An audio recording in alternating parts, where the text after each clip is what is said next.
2025 കേരള ധനവിനിയോഗ ബിൽ ധനകാര്യ വകുപ്പ് മന്ത്രി ശ്രീ കെ.എൻ. ബാലഗോപാൽ 2025 കേരള ധനവിനിയോഗ ബിൽ അവതരിപ്പിക്കേണ്ടതാണ്. സർ, 2025 കേരള ധനവിനിയോഗ ബിൽ ഞാൻ അവതരിപ്പിക്കുന്നു. ബിൽ അവതരിപ്പിച്ചിരിക്കുന്നു. ശ്രീ ധനകാര്യ വകുപ്പ് മന്ത്രി ശ്രീ കെ.എൻ. ബാലഗോപാൽ 2025 ധനവിനിയോഗ ബിൽ പരിഗണനയ്ക്കെടുക്കുന്ന ഉപേക്ഷ അവതരിപ്പിക്കേണ്ടതാണ്. സർ, 2025 കേരള ധനവിനിയോഗ ബിൽ പരിഗണനയ്ക്കെടുക്കണമെന്ന ഉപക്ഷേപം ഞാൻ അവതരിപ്പിക്കുന്നു. ഉപക്ഷേപത്തെ പിന്താങ്ങേണ്ടതാണ്. ബഹുമാനപ്പെട്ട മിനിസ്റ്റർ ഇപ്പോൾ സംസാരിക്കുന്നുണ്ടോ? സാങ്കേതികമായ നടപടിക്രമമാണ് സർ. അതിൻ്റെ നടപടിക്രമം പൂർത്തീകരിക്കാൻ വേണ്ടിയിട്ടുള്ള ഒരു ബില്ലെന്നേ ഉള്ളൂ. ആ ബില്ലിനകത്ത് ഇതിലുണ്ടെങ്കിൽ ഞാൻ മറുപടി പറയുന്നു. യെസ്. ചർച്ച 2025 കേരള ധനവിനിയോഗ ബില്ലിനെ സംബന്ധിക്കുന്ന ചർച്ച. ശ്രീ കെ. ബാബു നെന്മാർ, അങ്ങേക്ക് 8 മിനിറ്റ്. സമയകൃത്യത പാലിക്കണം. ശ്രീ കെ. ബാബു. 2025 കേരള ധനവിനിയോഗ ബില്ലിന് പിന്തുണയ്ക്കുന്നു. സർ, ഇവിടെ കേരളം ഇന്ന് നേരിടുന്ന മാരകവും അതിനേക്കാൾ വിവൽക്കരവുമായ ഒരു പ്രശ്നത്തെക്കുറിച്ച് ഇവിടെ സഭയ്ക്കകത്ത് പ്രതിപക്ഷവും ഭരണപക്ഷവും എന്ന ഭേദമില്ലാതെ തന്നെ ചർച്ച ചെയ്തു. സർ, അത് അംഗീകരിക്കപ്പെടുന്നതുമാണ്. സർ, അതേ രൂപത്തിൽ തന്നെയാണ് ഇന്ന് കേന്ദ്ര ഗവൺമെൻറ് ഈ കേരളത്തെ വളർച്ചയെ മുരടിപ്പിക്കുന്ന തരത്തിലേക്കുള്ള സാമ്പത്തികപരമായ ഉപരോധമാണ് ഏർപ്പെടുത്തുന്നത്. അക്കാര്യത്തിൽ ഈ കേരളത്തിലെ പ്രതിപക്ഷത്തിൻ്റെ നിലപാടെന്താ? രാഷ്ട്രീയ തിമിരം ബാധിച്ച കണ്ണുകളിലൂടെയല്ലേ ഈ കേരളത്തിലെ LDFിൻ്റെ മുന്നേറ്റത്തെ തടയാൻ അവരിവിടെ ശ്രമിച്ചുകൊണ്ടിരിക്കുന്നത്? സർ, ധനവിനിയോഗ ബില്ലിനെ കുറിച്ച് ചർച്ച ചെയ്യുമ്പോൾ ധനാഗമ മാർഗങ്ങളായ ഓരോന്നിനെയും ഇന്ന് കേന്ദ്ര ഗവൺമെൻറ് ഈ കേരളത്തോടുള്ള സാമ്പത്തിക ഉപരോധത്തിൻ്റെ ഭാഗമായി അടച്ചു വരികയാണ്. സർ, 10ാം ധനകാര്യ കമ്മീഷൻ അനുവദിച്ച സംഖ്യയിൽ നിന്നും 15ാം ധനകാര്യ കമ്മീഷനിലെത്തുമ്പോൾ 1.92% വെട്ടിക്കുറച്ചു. സർ, 7.5 വർഷത്തിനിടയിൽ ഈ കേരളത്തിന് ലഭിക്കേണ്ട 1,07,513.9 കോടി രൂപയാണ് കേരളത്തിന് ലഭിക്കേണ്ട സംഖ്യയിൽ വെട്ടിക്കുറച്ച്. സർ, അതിനപ്പുറമാണ് കേന്ദ്ര ഗവൺമെൻറ് കേരളത്തിന് അനുവദിക്കപ്പെട്ടിട്ടുള്ള സംഖ്യയിലെ വലിയ തോതിലുള്ള വെട്ടിക്കുറവാണ്. നെല്ല് സംഭരണത്തിൽ 770 കോടി രൂപയുണ്ട്, തരാൻ ബാക്കിയാണ്.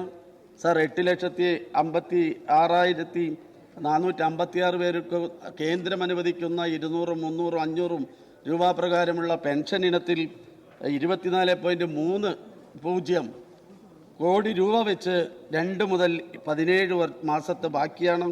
സർ, NHM ജീവനക്കാരുടെ ശമ്പളവും അതുപോലെ തന്നെ ആശാ വർക്കർമാരുടെ ഇൻസെൻറ്റീവ് ഉൾപ്പെടെ കൊടുക്കേണ്ട സംഖ്യയിൽ 23-24 വർഷത്തിൽ ഒരു നയ പൈസ തന്നില്ല. സർ, കേരളത്തിലാണെങ്കിൽ അത്തരം പ്രതിസന്ധി ഉണ്ടായിട്ട് പോലും ഈ ആശാ വർക്കർമാരുടെ ഓണറേറിയം മറ്റ് ഇന്ത്യൻ സംസ്ഥാനങ്ങളെ അപേക്ഷിച്ച് 7,000 രൂപയാക്കി വർദ്ധിപ്പിക്കുകയും ഇൻസെൻറ്റീവ് ഉൾപ്പെടെ 13,200 രൂപ കൊടുക്കുന്നുണ്ട്. സാർ, ഭിന്നശേഷിക്കാരുടെ വിദ്യാഭ്യാസത്തിനായി ചെലവഴിക്കേണ്ട സമഗ്ര ശിക്ഷ കേരളം 963.12 കോടി തരണം. സാർ, PM ശ്രീയിൽ ഒപ്പിട്ടില്ലെന്നതിൻ്റെ പേരിൽ അതും മുടക്കി.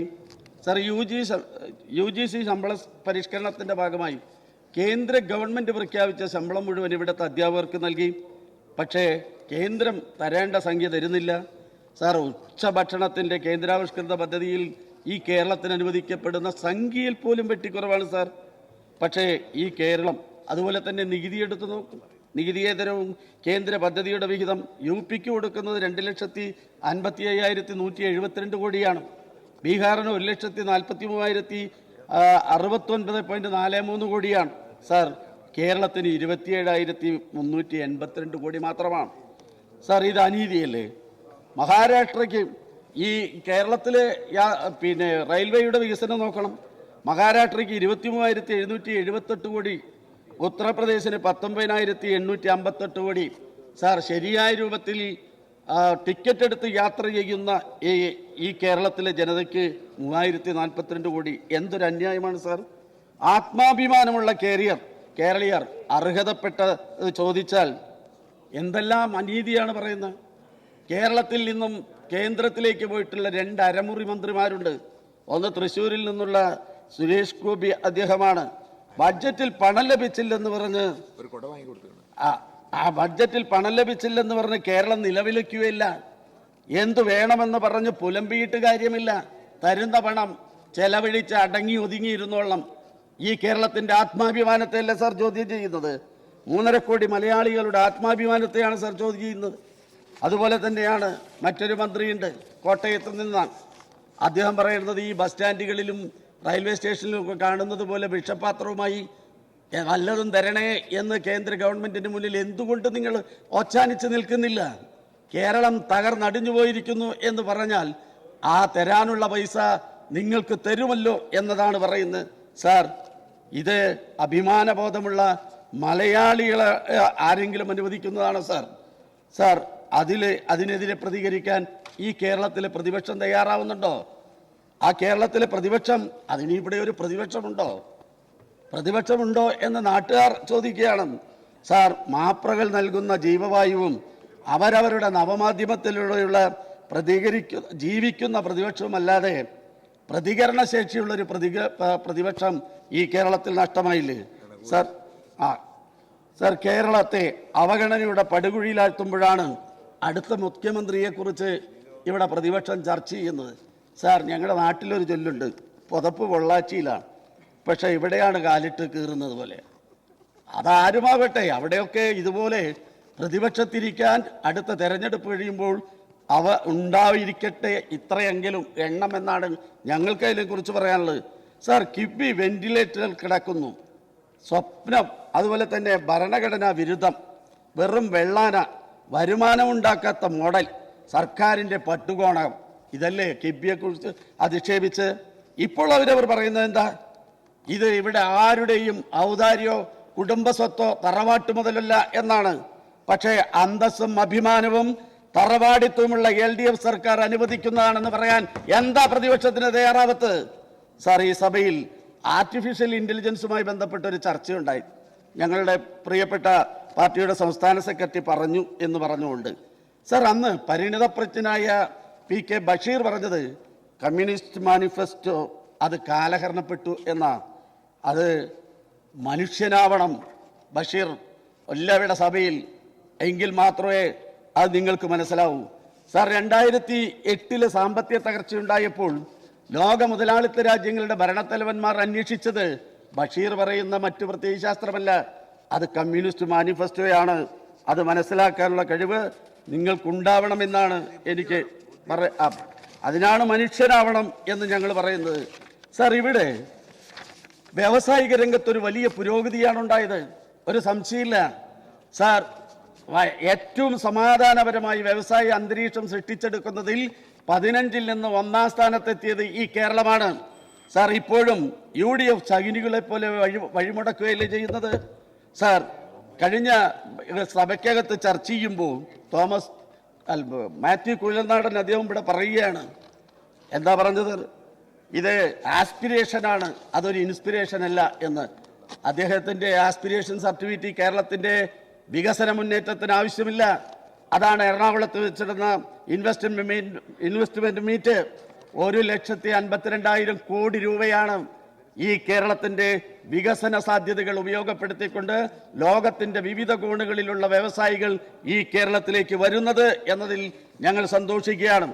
സാർ, ഇത് ഇപ്പോഴല്ല, എത്രയോ കാലം മുൻപ് തന്നെ ഈ സഭയിൽ അംഗമായിരുന്ന ശ്രീ P. സീതി ഹാജി നിയമസഭാ പ്രസംഗത്തിൽ ഒരു വാചകം പറയുന്നുണ്ട്. അത് മനസ്സിലാകണമെങ്കിൽ മലയാള മനോരമ പ്രസിദ്ധീകരിച്ച സീതി ഹാജി നിലപാടുകളുടെ നേതാവ് എന്ന പുസ്തകത്തിലെ 96-ാം പേജിൽ പറഞ്ഞ് അവസാനിപ്പിക്കാം. 96-ാം പേജ് ഒന്ന് പരിശോധിക്കണം. സാർ, മാർക്സിസ്റ്റ് പാർട്ടി നിങ്ങളൊരു 5 കൊല്ലത്തേക്ക് എവിടെയെങ്കിലും തപസ് പോകണം, എന്നിട്ട് ഞങ്ങൾ ഈ രാജ്യത്ത് വ്യവസായങ്ങളൊക്കെ ഉണ്ടാക്കി തൊഴിലാളികളെ ഒന്ന് നേരെയാക്കാം, അതിനു നിങ്ങൾക്ക് നേരമുണ്ടോ എന്നാണ് അദ്ദേഹം ഈ സഭയിൽ ചോദിച്ചത്. ആ മാർക്സിസ്റ്റ് പാർട്ടി ഭരിക്കുമ്പോഴാണ് ഈ കേരളം ലോകത്തെ നമ്പർ 1 സ്റ്റാർട്ടപ്പുകളിൽ ഒന്നായി മാറിയത്. അതുകൊണ്ട് തന്നെ അത് അംഗീകരിക്കാൻ ഇപ്പോഴും അവർ തയ്യാറാവുന്നില്ല. Please conclude. യെസ്, ഞാൻ അവസാനിപ്പിക്കുകയാണ്.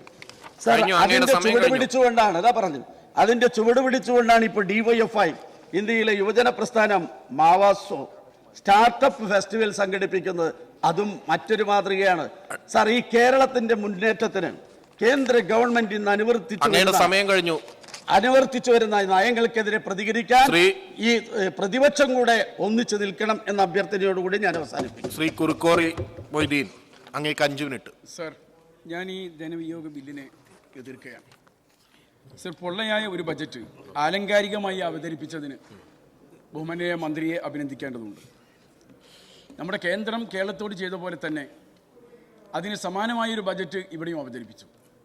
കേന്ദ്രം കേരളത്തെ അവഗണിച്ചു, ഈ ബജറ്റ് മലപ്പുറം ജില്ലയെയും അവഗണിച്ചു. ഈ കർഷകരെ രണ്ടു കൂട്ടരും ഒരുപോലെ അവഗണിച്ചു. ഇത്തരത്തിലുള്ള ഒരു ബജറ്റാണ് നമ്മുടെ മുമ്പിൽ അവതരിപ്പിക്കപ്പെട്ടിരിക്കുന്നത്. ഇത്രയേറെ കേന്ദ്രത്തിനെ അനുകൂലിക്കുന്ന, അതിന് സമാനമായ ഒരു സംഭവം അനുകരിക്കുന്ന ഒരു സാഹചര്യം ഇവിടെ നമ്മൾ കണ്ടിരിക്കുകയാണ്. സാധാരണ രണ്ട് നാണയത്തിൻ്റെ ഒരേ വശം എന്ന് പ്രയോഗിക്കാറുണ്ട് സർ. എന്നാൽ ഇത് 2 നാണയങ്ങളുടെ ഒരേ പുറം എന്ന് പറയാവുന്ന രീതിയിലേക്കാണ് ഇതിന് രണ്ടിനെയും വിലയിരുത്തിയാൽ നമുക്ക് കാണാൻ സാധിക്കുക. സാധാരണക്കാരെയും കർഷകരെയും ഈ ബജറ്റ് തീർത്തും അവഗണിച്ചിരിക്കുകയാണ്. ഒരു ധനകാര്യ ബില്ല് അവതരിപ്പിക്കുമ്പോൾ സഭയിൽ അതിനു മുമ്പുള്ള ബജറ്റ് എന്തായി എന്ന ഒരു അവതരണം പല രാജ്യങ്ങളിലും നടക്കാറുണ്ട്. ഇന്ന് നമ്മുടെ രാജ്യത്തും സംസ്ഥാനത്തും അങ്ങനെ ഒരു പതിവില്ല. ഈ സർക്കാർ ഇതിനു മുമ്പ് പറഞ്ഞ കാര്യങ്ങളൊക്കെ എന്തായി എന്ന് ഒന്ന് നെഞ്ചത്ത് കൈവച്ച് നോക്കാൻ ഞാൻ എല്ലാവരോടും ആവശ്യപ്പെടുകയാണ്. സർ, ഇവരാണ് പ്രഖ്യാപിച്ചത് 5 വർഷത്തേക്ക് വില വർധന ഉണ്ടാവില്ല.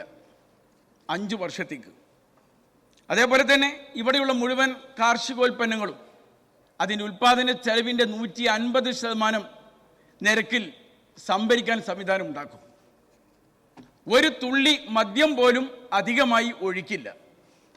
ഇതൊക്കെ ഇവർ അധികാരത്തിൽ വരുന്നതിന് മുമ്പും അതിന് ശേഷവുമായി പല ആവർത്തി പറഞ്ഞ കാര്യങ്ങളാണ്. എന്നാൽ ഇന്ന് ഇതൊക്കെ ഒന്ന് വിലയിരുത്തിയിട്ടുണ്ടെങ്കിൽ എന്താണ് നമുക്ക് കാണാൻ സാധിക്കുക? ബജറ്റ് അധിക വിഭവ സമാഹരണം ലക്ഷ്യം വെച്ചിട്ടുണ്ട്. 366 കോടി രൂപ. കഴിഞ്ഞ വർഷം അത് 1067 കോടി രൂപയായിരുന്നു. ഇന്നത്തെ ഇത് തന്നെ ബാധിക്കുന്ന ആരെയാണ്? ഈ സാധാരണക്കാരായ ആളുകളെയും മറ്റുമാണ് ഇത് ബാധിക്കുന്നത്. നമുക്കറിയാം,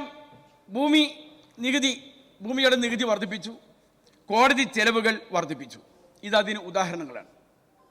ഇവിടെ നമുക്കറിയാം, വരുമാനത്തിലൊരു വർധനവ് സാധാരണക്കാരനെ സംബന്ധിച്ചിടത്തോളം കർഷകരെ പരിശോധിച്ചാലോ നമുക്കുണ്ടായതായി തെളിയിക്കാൻ കഴിയില്ല.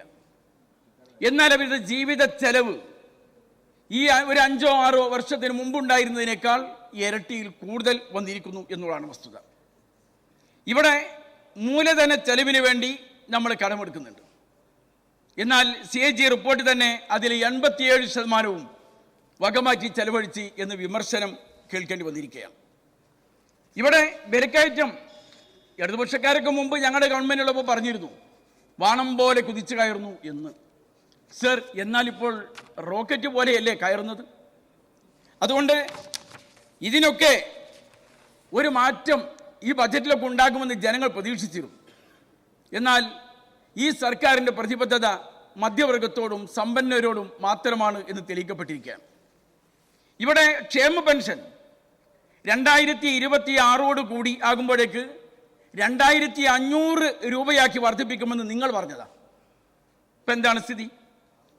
ഭൗതിക മാനസിക വെല്ലുവിളി നേരിടുന്ന 11 കുട്ടികൾ കേരളത്തിൽ മാതാപിതാക്കളാൽ വധിക്കപ്പെട്ടു. ശേഷം ആ മാതാപിതാക്കന്മാരും മരണത്തിന് കീഴൊതുങ്ങി. മരണം ഏകദേശം 25-ലധികമാണ് വന്നിരിക്കുന്നത്. ഭിന്നശേഷിക്കാർക്കുള്ള പെൻഷൻ 1600 രൂപ മുടങ്ങി, പലതവണ മുടങ്ങി, ഇപ്പം 4 മാസമായി മുടങ്ങിക്കിടക്കുന്നു. അവരെ സഹായിക്കുന്നവർക്ക് വേണ്ടിയുള്ള ആശ്വാസകിരണം 19 മാസമായി മുടങ്ങിക്കിടക്കുന്നു. ഇവിടെ അതേപോലെ നിരാമയ ഇൻഷുറൻസ് സംസ്ഥാന വിഹിതം 1 വർഷമായി അടച്ചിട്ടില്ല എന്നുള്ളതാണ് വസ്തുത. കർഷക പെൻഷൻ പുതിയ അപേക്ഷ സ്വീകരിക്കുന്നുണ്ട്, 25 രൂപ നമ്മൾ വസൂലാക്കുന്നുമുണ്ട്. എന്നാൽ പുതിയ ആളുകൾക്ക് പെൻഷൻ അനുവദിക്കുന്നില്ല. കാലോചിതമായ വർധന ഉണ്ടായിട്ടില്ല. ഈ രീതിയിൽ എല്ലാ പാവങ്ങൾക്ക് കിട്ടേണ്ട, സാധാരണക്കാർക്ക് കിട്ടേണ്ട എല്ലാ കാര്യങ്ങളിലും അത് സ്തംഭനത്തിലാണ്. ഇവിടെ സംഭരണം ഉൾപ്പെടെയുള്ളത് ഇല്ലാതായ ഒരു സാഹചര്യമുണ്ട് കർഷകരെ സംബന്ധിച്ചിടത്തോളം. സർ, ഈ ഓർഫനേജ് കൺട്രോൾ ബോർഡുണ്ട്. അതിലെ കൗൺസിലർമാർക്ക് ഒരു വർഷത്തിലധികമായി അവിടെ വേതനം ലഭിച്ചിട്ടില്ല.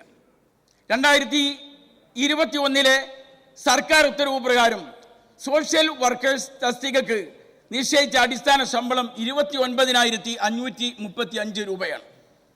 എന്നാൽ ഇവർക്ക് നൽകുന്നത് 12,000 രൂപ മാത്രമാണ്.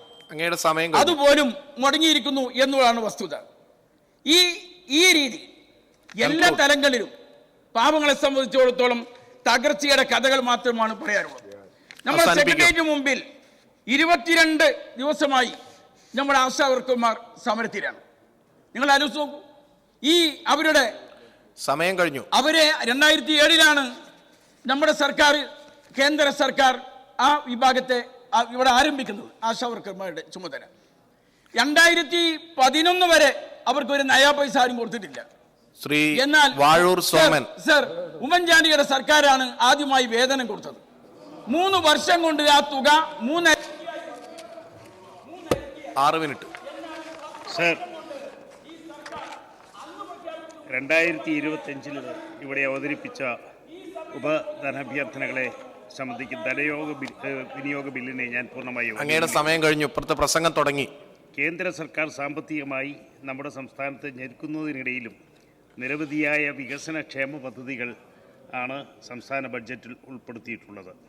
കാർഷിക മേഖലയ്ക്കും ക്ഷീരമേഖലയ്ക്കും ടൂറിസം മേഖലയ്ക്കും ഉണർവേകുന്ന നിരവധിയായ പദ്ധതികൾ ഉൾപ്പെടുത്തിയിട്ടുണ്ട് എന്നത് സ്വാഗതാർഹമാണ്.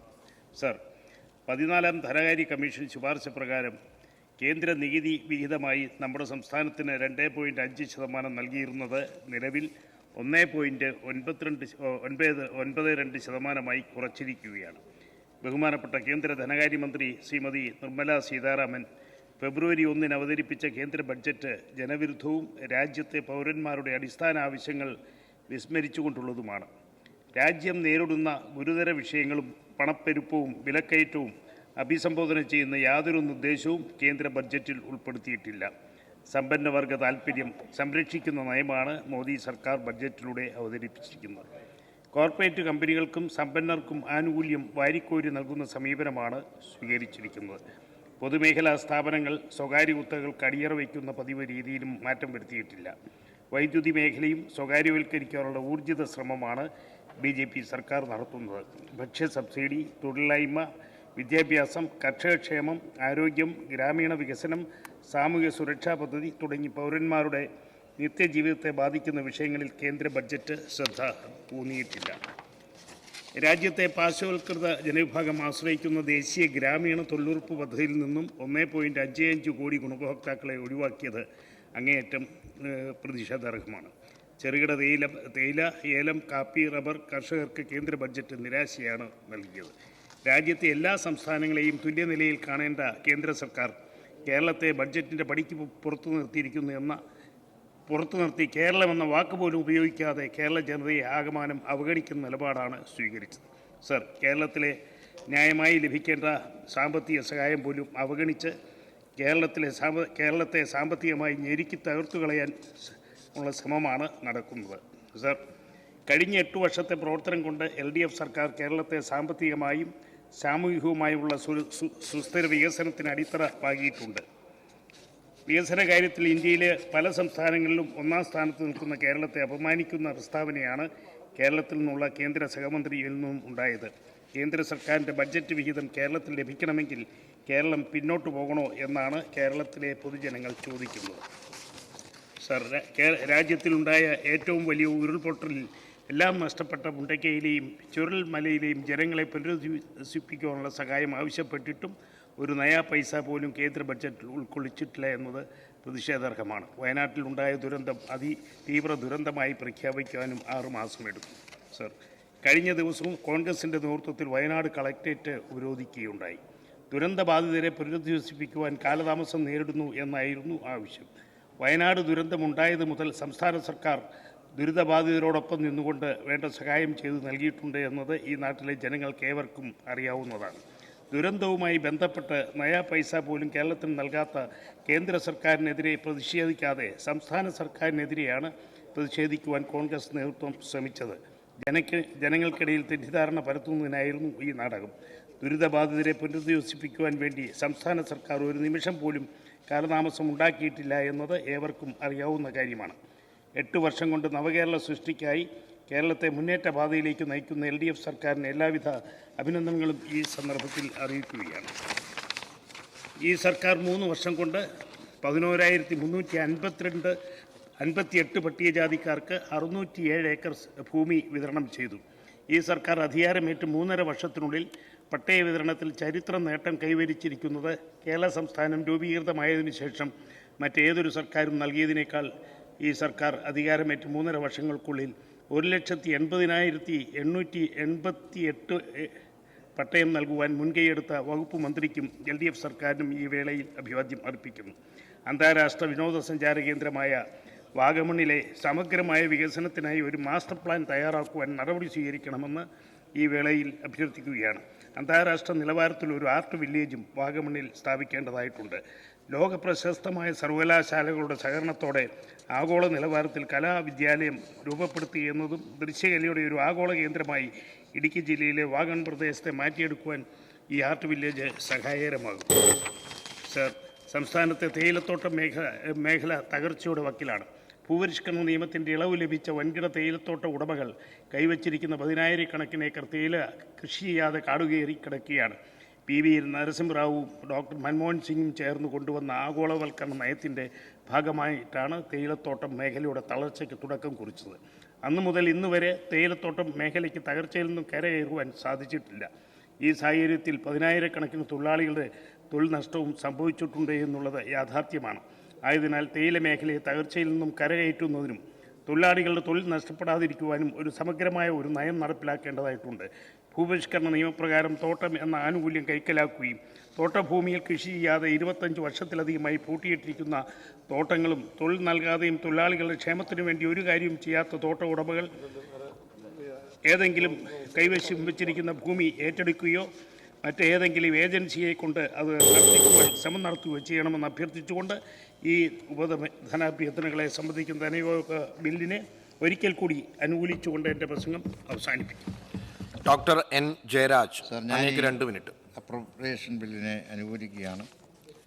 ഈ ബില്ല് ഇവിടെ സൂചിപ്പിച്ചതുപോലെ കഴിഞ്ഞ 2024-25 കാലയളവിൽ ചെലവഴിക്കപ്പെട്ട ബഡ്ജറ്റിന് അപ്പുറത്തേക്ക് ചെലവഴിക്കപ്പെട്ട തുകയ്ക്ക് കിട്ടുന്ന അംഗീകാരത്തിന് വേണ്ടിയുള്ള ബില്ല് തീർച്ചയായിട്ടും ഗവൺമെൻറ് കാലാകാലങ്ങളിലുണ്ടാകുന്ന കൂടുതൽ ചെലവുകൾ നിർവഹിക്കുന്നതിന് വേണ്ടിയാണ്. ഈ കണക്കുകൾ പരിശോധിക്കുമ്പോൾ നമുക്ക് മനസ്സിലാക്കുന്ന ഒരു പ്രധാനപ്പെട്ട കാര്യം, വളരെ അടിയന്തരമായ ഘട്ടങ്ങളിൽ ഇത്തരം സാഹചര്യങ്ങൾ ഗവൺമെൻറ് നടത്തിയിട്ടുള്ള ക്ഷേമ പ്രവർത്തനങ്ങൾക്കും വികസന പ്രവർത്തനങ്ങൾക്കും വേണ്ടി കണ്ടെത്താൻ വേണ്ടിയുള്ള ബില്ല് തീർച്ചയായിട്ടും അത് അംഗീകരിക്കപ്പെടേണ്ടതാണ്. സാർ, ഇപ്പോൾ ഈ കൂട്ടത്തിൽ ഒരു കാര്യം കൂടെ പറഞ്ഞുകൊണ്ട് ഞാൻ അവസാനിപ്പിക്കുകയാണ്. സത്യത്തിൽ കഴിഞ്ഞ ഈ ബഡ്ജറ്റിൻ്റെ സമയത്ത് ഞാനൊരു കൈപ്പുസ്തകം തയ്യാറാക്കരുത് കേന്ദ്ര സംസ്ഥാന ബന്ധങ്ങളുമായി ബന്ധപ്പെട്ട്.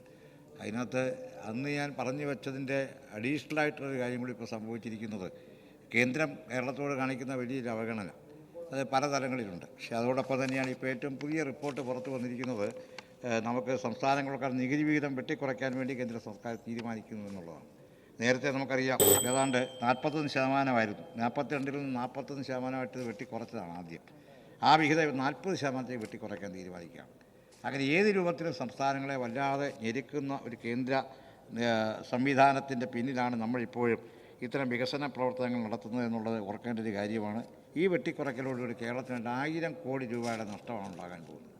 ആ നഷ്ടത്തിനിടയിലുമാണ് നമ്മൾ ഇത്തരം വികസന പ്രവർത്തനങ്ങൾ നടത്തുന്നത് എന്നുള്ളത് എടുത്തു പറഞ്ഞുകൊണ്ട് ഒരു മികച്ച ധനകാര്യ മാനേജ്മെൻറ്റ്, കാരണം പരിമിതിക്കകത്ത് നിന്നുകൊണ്ട് ചെയ്യുന്ന വലിയ കാര്യങ്ങളെ എടുത്തു പറയാതിരിക്കാൻ കഴിയില്ല. ബഹുമാനപ്പെട്ട ധനകാര്യമന്ത്രിയെയും ധനവകുപ്പിനെയും ഗവൺമെൻറ്റിനെയും അഭിനന്ദിച്ചുകൊണ്ട് ഞാൻ എൻ്റെ വാക്കുകൾ അവസാനിപ്പിക്കുന്നു. Thank you. Shri KK Ramachandran, അങ്ങേക്ക് 7 മിനിറ്റ്. സാർ, ഞാൻ ഈ ധനവിനിയോഗ ബില്ലിനെ പിന്തുണയ്ക്കുകയാണ്. നമ്മുടെ കേരളത്തിലെ മുന്നോട്ട് പോക്കിൽ വളരെ പ്രതികൂലമായ നിരവധി സാഹചര്യങ്ങൾ സൃഷ്ടിച്ചുകൊണ്ടാണ് ഇന്ത്യ ഗവൺമെൻറ്, BJPയുടെ നേതൃത്വത്തിലുള്ള ഗവൺമെൻറ്റുകൾ അതിൻ്റെ ഭരണ നടപടികളുമായി മുന്നോട്ട് പോയിക്കൊണ്ടിരിക്കുന്നത്. വലിയ സാമ്പത്തിക ഉപരോധം ഏർപ്പെടുത്തിക്കൊണ്ട് കേരളത്തിൻ്റെ മുന്നോട്ട് പോക്കിനെ തടയാൻ വേണ്ടിയുള്ള എല്ലാ പരിശ്രമങ്ങളും നടത്തുന്ന ഈ ഘട്ടത്തിലും കേരളത്തെ മുന്നോട്ട് കൊണ്ടുപോകാൻ വേണ്ടിയുള്ള അശ്രാന്ത പരിശ്രമമാണ് ബഡ്ജറ്റിലൂടെ സംസ്ഥാന ധനകാര്യ വകുപ്പ് മന്ത്രി ഇവിടെ ധനകാര്യം കൈകാര്യം ചെയ്തിട്ടുള്ളത്.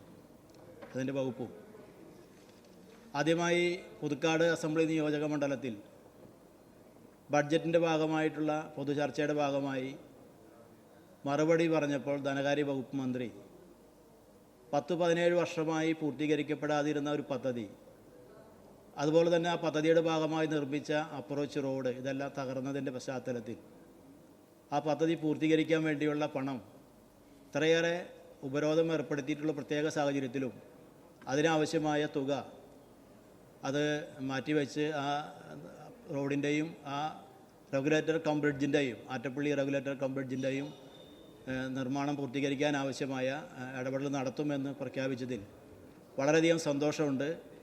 പുതുക്കാട് നിയോജകമണ്ഡലത്തിലെ ജനങ്ങൾക്ക് വേണ്ടി പ്രത്യേകമായി ഈ അവസരത്തിൽ ഞാൻ ധനകാര്യ വകുപ്പ് മന്ത്രിയോടും സർക്കാരിനോടും നന്ദി അറിയിക്കുകയാണ്.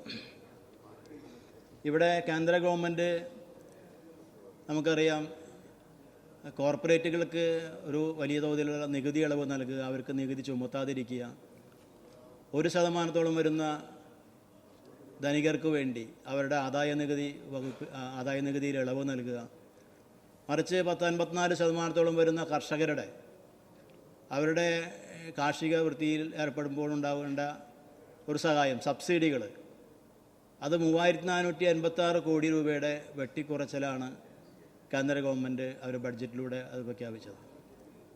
അതുപോലെ തന്നെ പട്ടികജാതി പട്ടിക വിഭാഗങ്ങൾക്കുള്ള ആ ഫണ്ടിൽ 25% വെട്ടിക്കുറവാണ് കേന്ദ്ര ഗവൺമെൻറ് വരുത്തിയിട്ടുള്ളത്. ദേശീയ പദ്ധതികളുടെ ഭാഗമായിട്ടുള്ള ആശാ വർക്കേഴ്സ്, അതുപോലെ തന്നെ അംഗൻവാടി, NHM, സ്കൂൾ ഉച്ചഭക്ഷണ പദ്ധതി, അതുമായി ബന്ധപ്പെട്ട അതുപോലെ തന്നെ തൊഴിലുറപ്പ്, ഇങ്ങനെ തുടങ്ങിയിട്ടുള്ള ദേശീയ പദ്ധതികളുടെ ഭാഗമായിട്ടുള്ള പദ്ധതികൾക്ക് നീക്കിവെക്കേണ്ട തുക നീക്കിവെക്കുന്നില്ല, അതിൽ വെട്ടിക്കുറച്ചിലുണ്ടാവുന്നു. കേരളം പോലുള്ള സംസ്ഥാനങ്ങൾ, പ്രത്യേകിച്ച് കേരളത്തിന് അതിന് അവർ നൽകേണ്ടതായ 60:40 എന്ന നിലയിലുള്ള ആ ആനുപാതികം അത് നൽകാത്തൊരു സാഹചര്യം ഇപ്പോൾ വന്നിരിക്കുകയാണ്. അതിൻ്റെ ഭാഗമായി കേരളത്തിൽ ഇപ്പോൾ ഒരു സമരം നടക്കുന്നുണ്ടല്ലോ. ആശാ വർക്കേഴ്സ് യൂണിയൻ CITUവിൻ്റെ ഭാഗമായൊക്കെ പ്രവർത്തിക്കാൻ ഒരു അവസരം കിട്ടിയ ഒരു പൊതുപ്രവർത്തകനാണ് ഞാൻ. ആശാ വർക്കേഴ്സ് നിരന്തരമായി അവരുടെ ദയനീയമായ അവസ്ഥകൾ പല ഘട്ടങ്ങളിലും പല വേദികളും ഉന്നയിച്ച് അങ്ങനെയാണ് 100 രൂപയും 300 രൂപയും പിന്നെ അത് 1000ആയും ഇപ്പോൾ അത് കേരളത്തിലെ LDF സർക്കാർ വന്നതിൻ്റെ ഭാഗമായിട്ടാണ് 6000 രൂപ വർദ്ധിപ്പിച്ച് 7000 രൂപ അവർക്ക് ഓണററിയുമായി പ്രഖ്യാപിച്ച് അത് കൊടുത്തുകൊണ്ടിരിക്കുന്നത്. അതിൽ ഇൻസെൻറ്റീവ് അടക്കം ഉൾപ്പെടെ ചിലവർക്ക് 10, 11, 12, 13 ചില്ലറ വരെ ഒക്കെ കിട്ടുന്ന ആളുകളുണ്ട്. ഞങ്ങൾ പറയുന്നത് ആശാ വർക്കേഴ്സിനെ തൊഴിലാളികളായിട്ട് അംഗീകരിക്കണം. അവർക്ക് തൊഴിലാളികളുടേതായിട്ടുള്ളൊരു വേതന ഘടന രൂപീകരിക്കണം.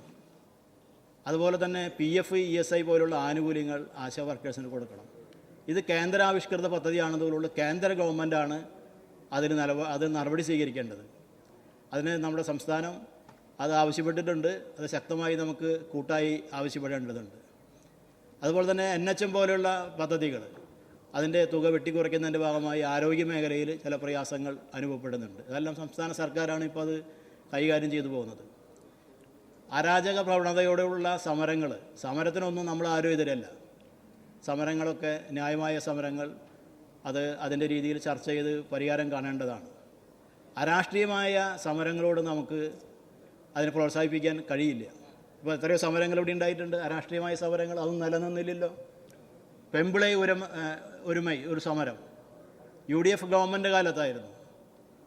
ബഹുമാനപ്പെട്ട മുൻ മുഖ്യമന്ത്രി ശ്രീ ഉമ്മൻചാണ്ടിയുടെ ഗവൺമെൻറ് കാലത്താണ് ആ സമരം ഇടുക്കിയിൽ ആരംഭിച്ചത്. അവിടെ CITO അതുപോലെ തന്നെ പൊതുരാഷ്ട്രീയ പ്രസ്ഥാനമൊന്നും അതിനെ പിന്തുണയ്ക്കാൻ പോയിട്ടില്ല. ആ ഗവൺമെൻറ് UDFൻ്റെ ഗവൺമെൻറ്റാണ്, അതിനൊരു അലവസരം ഉണ്ടായിക്കോട്ടെ എന്ന് വിചാരിച്ചു പോയില്ല. അതൊരു അരാഷ്ട്രീയ കൂട്ടമായിരുന്നു എന്ന് നമുക്ക് എല്ലാവർക്കും അറിയാം. അവിടെ നിരവധി മാധ്യമ സുഹൃത്തുക്കൾ ഈ അരാഷ്ട്രീയവാദം ശക്തിപ്പെടുത്താൻ വേണ്ടി സംഘടിത തൊഴിലാളി പ്രസ്ഥാനങ്ങളെ ദുർബലപ്പെടുത്താൻ വേണ്ടി നിൽക്കുന്ന ഒരു കൂട്ടം ആളുകൾ അവിടെ തമ്പടിച്ച് വലിയ പ്രചരണം നടത്തി ആളുകളെ കൂട്ടാനൊക്കെ നോക്കി. അവസാനം എന്തുണ്ടായി നമുക്ക് എല്ലാവർക്കും അറിയാം. അങ്ങനെ പല സമരങ്ങളും കഴിഞ്ഞ പിണറായി സർക്കാരിൻ്റെ കാലത്ത് മുഖ്യമായും ഉയർത്തിയ സമരങ്ങൾ എന്തൊക്കെയായിരുന്നു?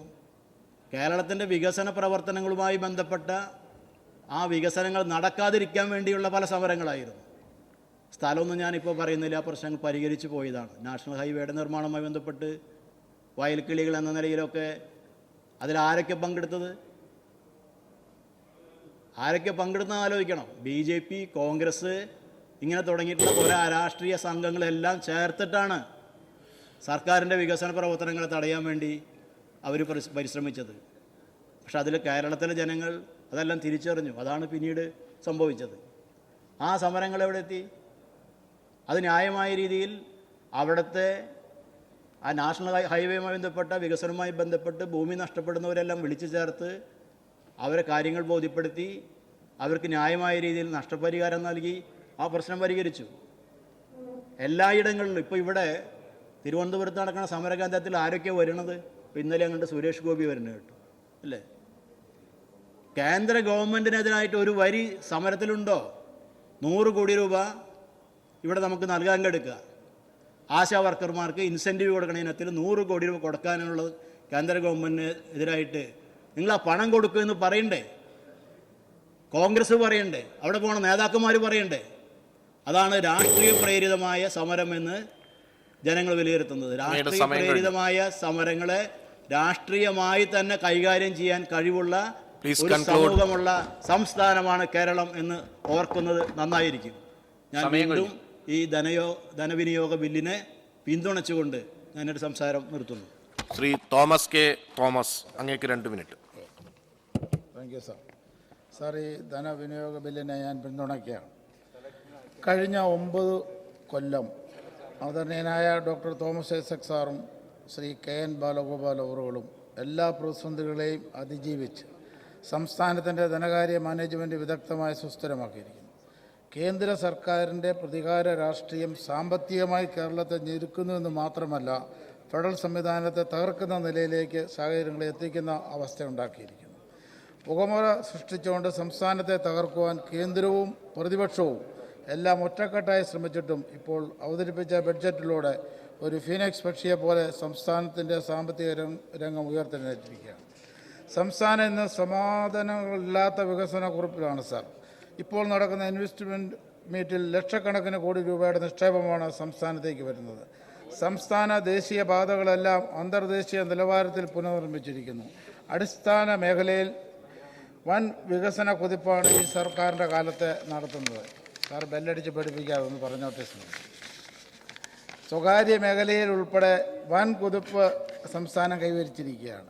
സാർ, പ്രതിസന്ധികൾക്കിടയിലും സർക്കാർ ജീവനക്കാരുടെ ശമ്പള പരിഷ്കരണം നടപ്പാക്കി, ക്ഷേമ പെൻഷൻ നൽകി, മുടങ്ങിക്കിടന്ന ചികിത്സാ സഹായങ്ങൾ നൽകി, ആദരണീയനായ മുഖ്യമന്ത്രിയുടെ ദുരിതാശ്വാസ നിധിയിൽ നിന്ന് റെക്കോർഡ് സഹായമാണ് സാധാരണക്കാർക്ക് നൽകിയിട്ടുള്ളത്.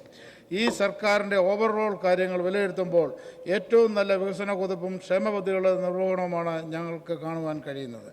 കേന്ദ്ര സർക്കാർ സംസ്ഥാനത്തിന് അർഹതപ്പെട്ടത് നൽകിയിരുന്നെങ്കിൽ ഈ പ്രതിസന്ധികളെല്ലാം ഇതിനു മുമ്പേ നമുക്ക് മറികടക്കാമായിരുന്നു. സാർ, കേന്ദ്രം നമുക്ക് തരേണ്ട ന്യായമായ സഹായങ്ങൾ പോലും യാതൊരു കാരണവും കൂടാതെ പ്രതികാര മനോഭാവത്തോട് തടയുകയാണ്. ഉദാഹരണത്തിന് തൊഴിലുറപ്പ് കൂലി ഇനത്തിൽ 800 കോടി രൂപയാണ് കുടിശ്ശികയായിട്ടുള്ളത്. വിവിധ കാർഷിക സബ്സിഡികളും ആനുകൂല്യങ്ങളും മുടങ്ങിക്കിടക്കുകയാണ്. ഇന്ത്യ ഒരു കാർഷിക രാജ്യമാണെന്നുള്ള സത്യം ആദ്യം കേന്ദ്രം അംഗീകരിക്കാൻ തയ്യാറാണ്. കൃഷിക്കാരാണ് ഈ രാജ്യത്തിൻ്റെ ശക്തി. സാർ, എനിക്ക് പറയാനുള്ളത് കർഷകരാണ് നമ്മുടെ ബലം. അതുകൊണ്ട് പ്രത്യേകിച്ചും കുട്ടനാട്ടിലെ എൻ്റെ പ്രിയപ്പെട്ടവരായ കർഷകർക്ക് ഒരു പ്രത്യേകത നൽകാനായിട്ട് അങ്ങയുടെ ഈ ബഡ്ജറ്റിൽ ഒരു പ്രത്യേകത തരണം. കാരണം ഉപ്പുവെള്ളം കയറുകയും അതുപോലെ മറ്റു പ്രതിസന്ധികളെ അതിജീവിച്ചാണ് അതുങ്ങൾ ജീവിക്കുന്നത്. അതുകൊണ്ട് അവർക്ക് നല്ല രീതിയിൽ കൃഷി ചെയ്യാനുള്ള സംവിധാനം ഒരുക്കി തന്നുകൊണ്ട് മുന്നോട്ട് പോകാൻ ഗവൺമെൻറ് സന്നദ്ധമാകണമെന്ന് പറഞ്ഞുകൊണ്ട് ഈ വിനിയോഗ ബില്ലിനെ ഞാൻ പിന്തുണയ്ക്കുകയാണ്. സാർ, ശ്രീ CK ഹരീന്ദ്രൻ, അങ്ങേക്ക് 8 മിനിറ്റ്. സാർ, ഇന്ന് കേരളീയ സമൂഹത്തിൽ ഉയർന്നുവരുന്ന പ്രധാനപ്പെട്ട ചില ചോദ്യങ്ങളുണ്ട്. നീതിയുടെ സംരക്ഷകരാവാൻ നിങ്ങൾ കൂടെയുണ്ടോ? നീതിയുടെ വിവേചനത്തിനിടയാവുന്ന കേരളത്തോടൊപ്പം നിങ്ങൾ കൂടെയുണ്ടോ? അഗതികളുടെ സംരക്ഷകരാവാൻ നിങ്ങൾ കൂടെയുണ്ടോ? കേരളം ഇന്ത്യയുടെ ഭാഗമാണെന്ന് പറയാൻ നിങ്ങൾ കൂടെയുണ്ടോ? ഈ ചോദ്യമാണ് ഉയർന്നു വരുന്നത്. ഇത് ഈ നാട്ടിലെ പ്രതിപക്ഷ പ്രസ്ഥാനങ്ങളെ മുഴുവൻ ആ ചോദ്യം ചോദ്യത്തിന് മറുപടി പറയാൻ പ്രേരിപ്പിക്കുകയാണ് സർ. കേരളത്തിൻ്റെ സാമൂഹ്യ നേട്ടങ്ങളാകെ സംരക്ഷിച്ച് ദ്രുതഗതിയിലുള്ള സാമ്പത്തിക വളർച്ച എങ്ങനെ കൈവരിക്കാം എന്ന അന്വേഷണങ്ങളാണ് കഴിഞ്ഞ 8 വർഷമായി LDF സർക്കാർ നടത്തിക്കൊണ്ടിരിക്കുന്നു. വികസനവും സാമൂഹ്യനീതിയും ഉറപ്പാക്കിയുള്ള മുന്നേറ്റമാണ് നാം കണ്ടുകൊണ്ടിരിക്കുന്നത്. മുതലാളിത്ത വികസന പാതയിലൂടെ സഞ്ചരിച്ചു കൊണ്ടിരിക്കുന്ന സാമൂഹ്യ വ്യവസ്ഥയുടെ ഭാഗമായിരിക്കുമ്പോൾ തന്നെ മറ്റു സംസ്ഥാനങ്ങളിൽ നിന്ന് വ്യത്യസ്തമായി ഒരു തനിമയാർന്ന പാതയിലൂടെയുള്ള സർക്കാരിൻ്റെ യാത്ര തുടരുകയാണ്.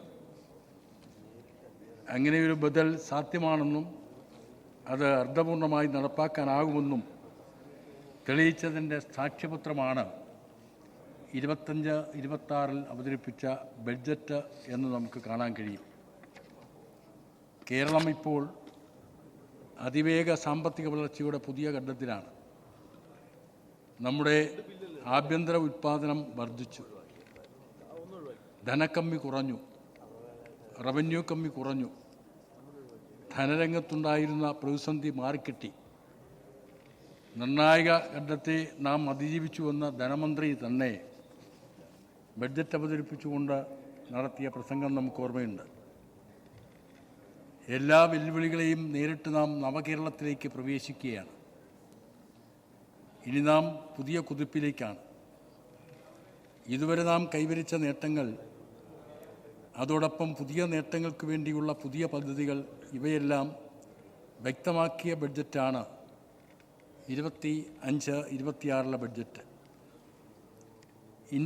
ഇന്ത്യൻ ഫെഡറൽ റിപ്പബ്ലിക് എന്ന സങ്കല്പം തന്നെ തകർക്കുന്ന ഒരു കാലം, അധികാരവും പണവുമെല്ലാം കേന്ദ്രം കൈയടക്കി വച്ച് പ്രതിപക്ഷ പാർട്ടികൾ ഭരിക്കുന്ന സംസ്ഥാനങ്ങളെ ഒതുക്കാൻ ശ്രമിക്കുന്ന സാഹചര്യം,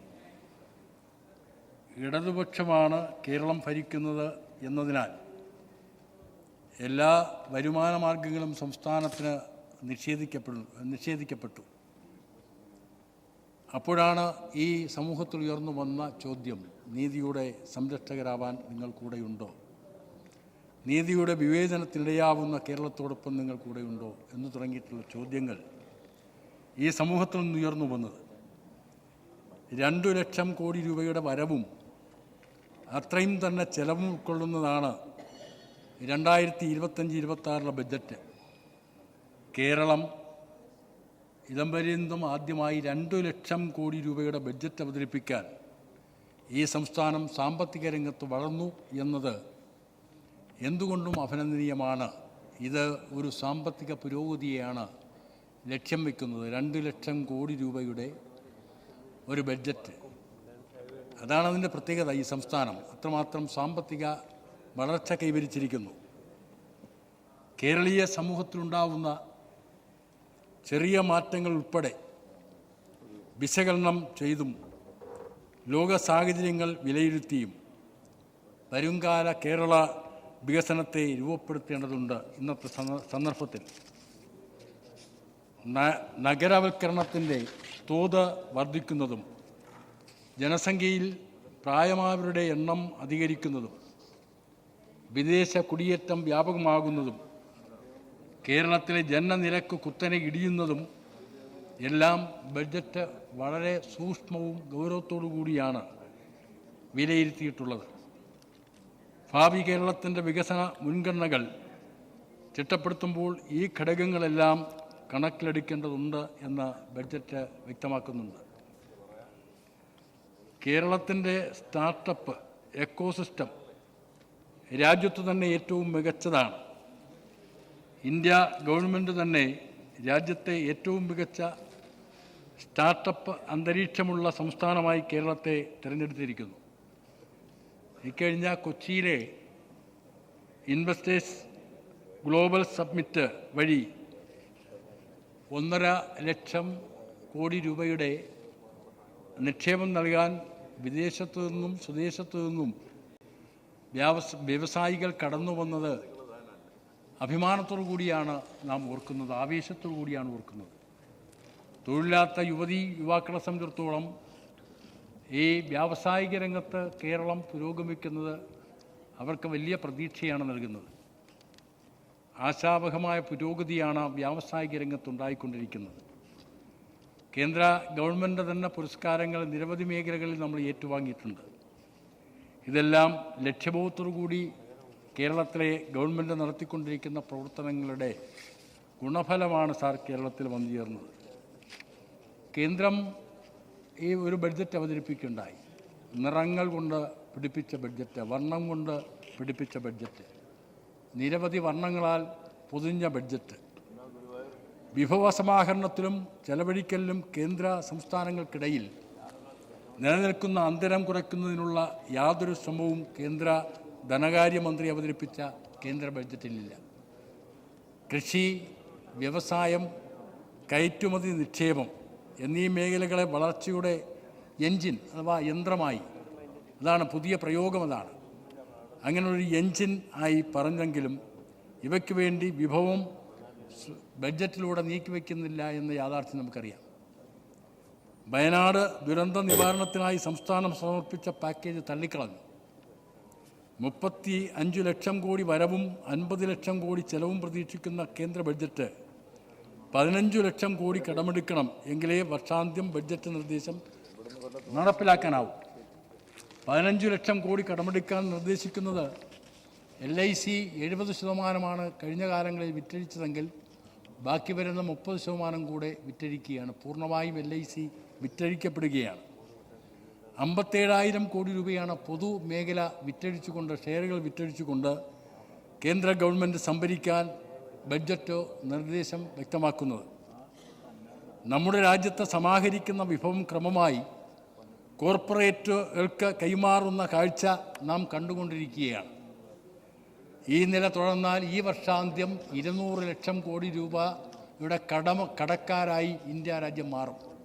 അവരാണ് പറയുന്നത് നമ്മുടെ കേരള സംസ്ഥാനം വളർച്ചയ്ക്ക് വേണ്ടി കടമെടുക്കാൻ പാടില്ല. ഈ അനീതി നിലനിൽക്കുകയാണ് സാർ. ഈ ഒരു സാഹചര്യത്തിൽ കേരളം, ബദൽ ഉയർത്തുന്ന കേരളം, ഈ ഗവൺമെൻറ് അവതരിപ്പിച്ച ധനവിനിയോഗ ബില്ലിനെ ഞാൻ പിന്തുണയ്ക്കും. ശ്രീ എൽദോസ് പി കുന്നപ്പിള്ളിൽ, അങ്ങേക്ക് 9 മിനിറ്റ്. ബഹുമാനപ്പെട്ട സ്പീക്കർ, ബഹുമാനപ്പെട്ട ധനകാര്യ വകുപ്പ് മന്ത്രി, പ്രതിപക്ഷ അംഗങ്ങളെ രണ്ടാം കൂടിയിൽ കാണുന്ന മക്കളെപ്പോലെ കാണുന്ന ഒരാളാണ്. അത് ബജറ്റിലും ഞങ്ങൾക്ക് ഫണ്ട് 50% ചുരുക്കി, ഗ്രാമ റോഡിൻ്റെ ഫണ്ട് കുറച്ചു, ഇപ്പോൾ ശബരിമല പാക്കേജ് നൽകിയപ്പോഴും ഞങ്ങൾക്ക് വ്യക്തമായ രീതിയിലുള്ള ഫണ്ട് നൽകിയില്ല. അങ്ങ് രണ്ടാം കോടിയിലെ മക്കളെപ്പോലെയാണ് ഞങ്ങളെ കരുതുന്നത്. എനിക്കൊന്നേ പറയാനുള്ളൂ, ഞങ്ങളുടെ മാവും പൂക്കും. പ്രിയപ്പെട്ട മിനിസ്റ്റർ, അതുകൊണ്ട് തന്നെ ഈ ധനവിനിയോഗ ബില്ലിനെ ഞങ്ങൾ എതിർക്കുകയാണ്. സർ, യേശു ക്രിസ്തു ക്രൂശിൽ കിടക്കുമ്പോൾ അദ്ദേഹം തൻ്റെ ആത്മാവിനെ പിതാവിനെ ഏൽപ്പിക്കുന്നതിന് മുൻപ് അദ്ദേഹം നൽകിയൊരു പ്രാർത്ഥനയുണ്ട്. ഇവർ ചെയ്യുന്നത് എന്താണെന്ന് അറിയാത്തത് കൊണ്ട് ഇവരോട് ക്ഷമിക്കണമേ. എനിക്ക് ഈ കാര്യമാണ് ഇപ്പോൾ പറയാനുള്ളത്. നിങ്ങൾ ചെയ്യുന്നത് എന്താണെന്ന് നിങ്ങൾ അറിയാത്തതുകൊണ്ട് നിങ്ങളോട് ക്ഷമിക്കണമേ എന്നാണ് എനിക്ക് സൂചിപ്പിക്കാനുള്ളത്. സാർ, നിങ്ങൾ അധികാരത്തിൽ വരുമ്പോൾ 2021 വീണ്ടും വരുമ്പോൾ നിങ്ങൾ പറഞ്ഞ മുദ്രാവാക്യം ഉറപ്പാണ് LDF എന്നായിരുന്നല്ലോ.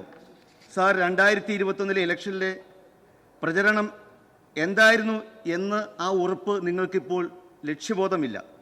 സാർ, കറണ്ട് ചാർജ് വർദ്ധിപ്പിച്ചതാണോ ആ ഉറപ്പ്? പെട്രോളിന് സെസ് വർദ്ധിപ്പിച്ചതാണോ ഉറപ്പ്? വീട്ടുകരം വർദ്ധിപ്പിച്ചതാണോ ഉറപ്പ്? വെള്ളക്കരം വർദ്ധിപ്പിച്ചതാണോ ഉറപ്പ്? വീട് പണിയാൻ പെർമിറ്റ് ഫീ കൂട്ടിയതാണോ ഉറപ്പ്? രജിസ്ട്രേഷൻ ഫീ കൂട്ടിയതാണോ ഉറപ്പ്? തൊഴിലില്ലായ്മയാണോ ഉറപ്പ്? കേരളത്തിൻ്റെ പൊതുകടം വർദ്ധിച്ചതാണോ ഉറപ്പ്? മദ്യത്തിൻ്റെ വില കൂട്ടിയതാണോ ഉറപ്പ്? ആവശ്യ സാധനങ്ങളുടെ വില വർദ്ധിപ്പിച്ചതാണോ ഉറപ്പ്?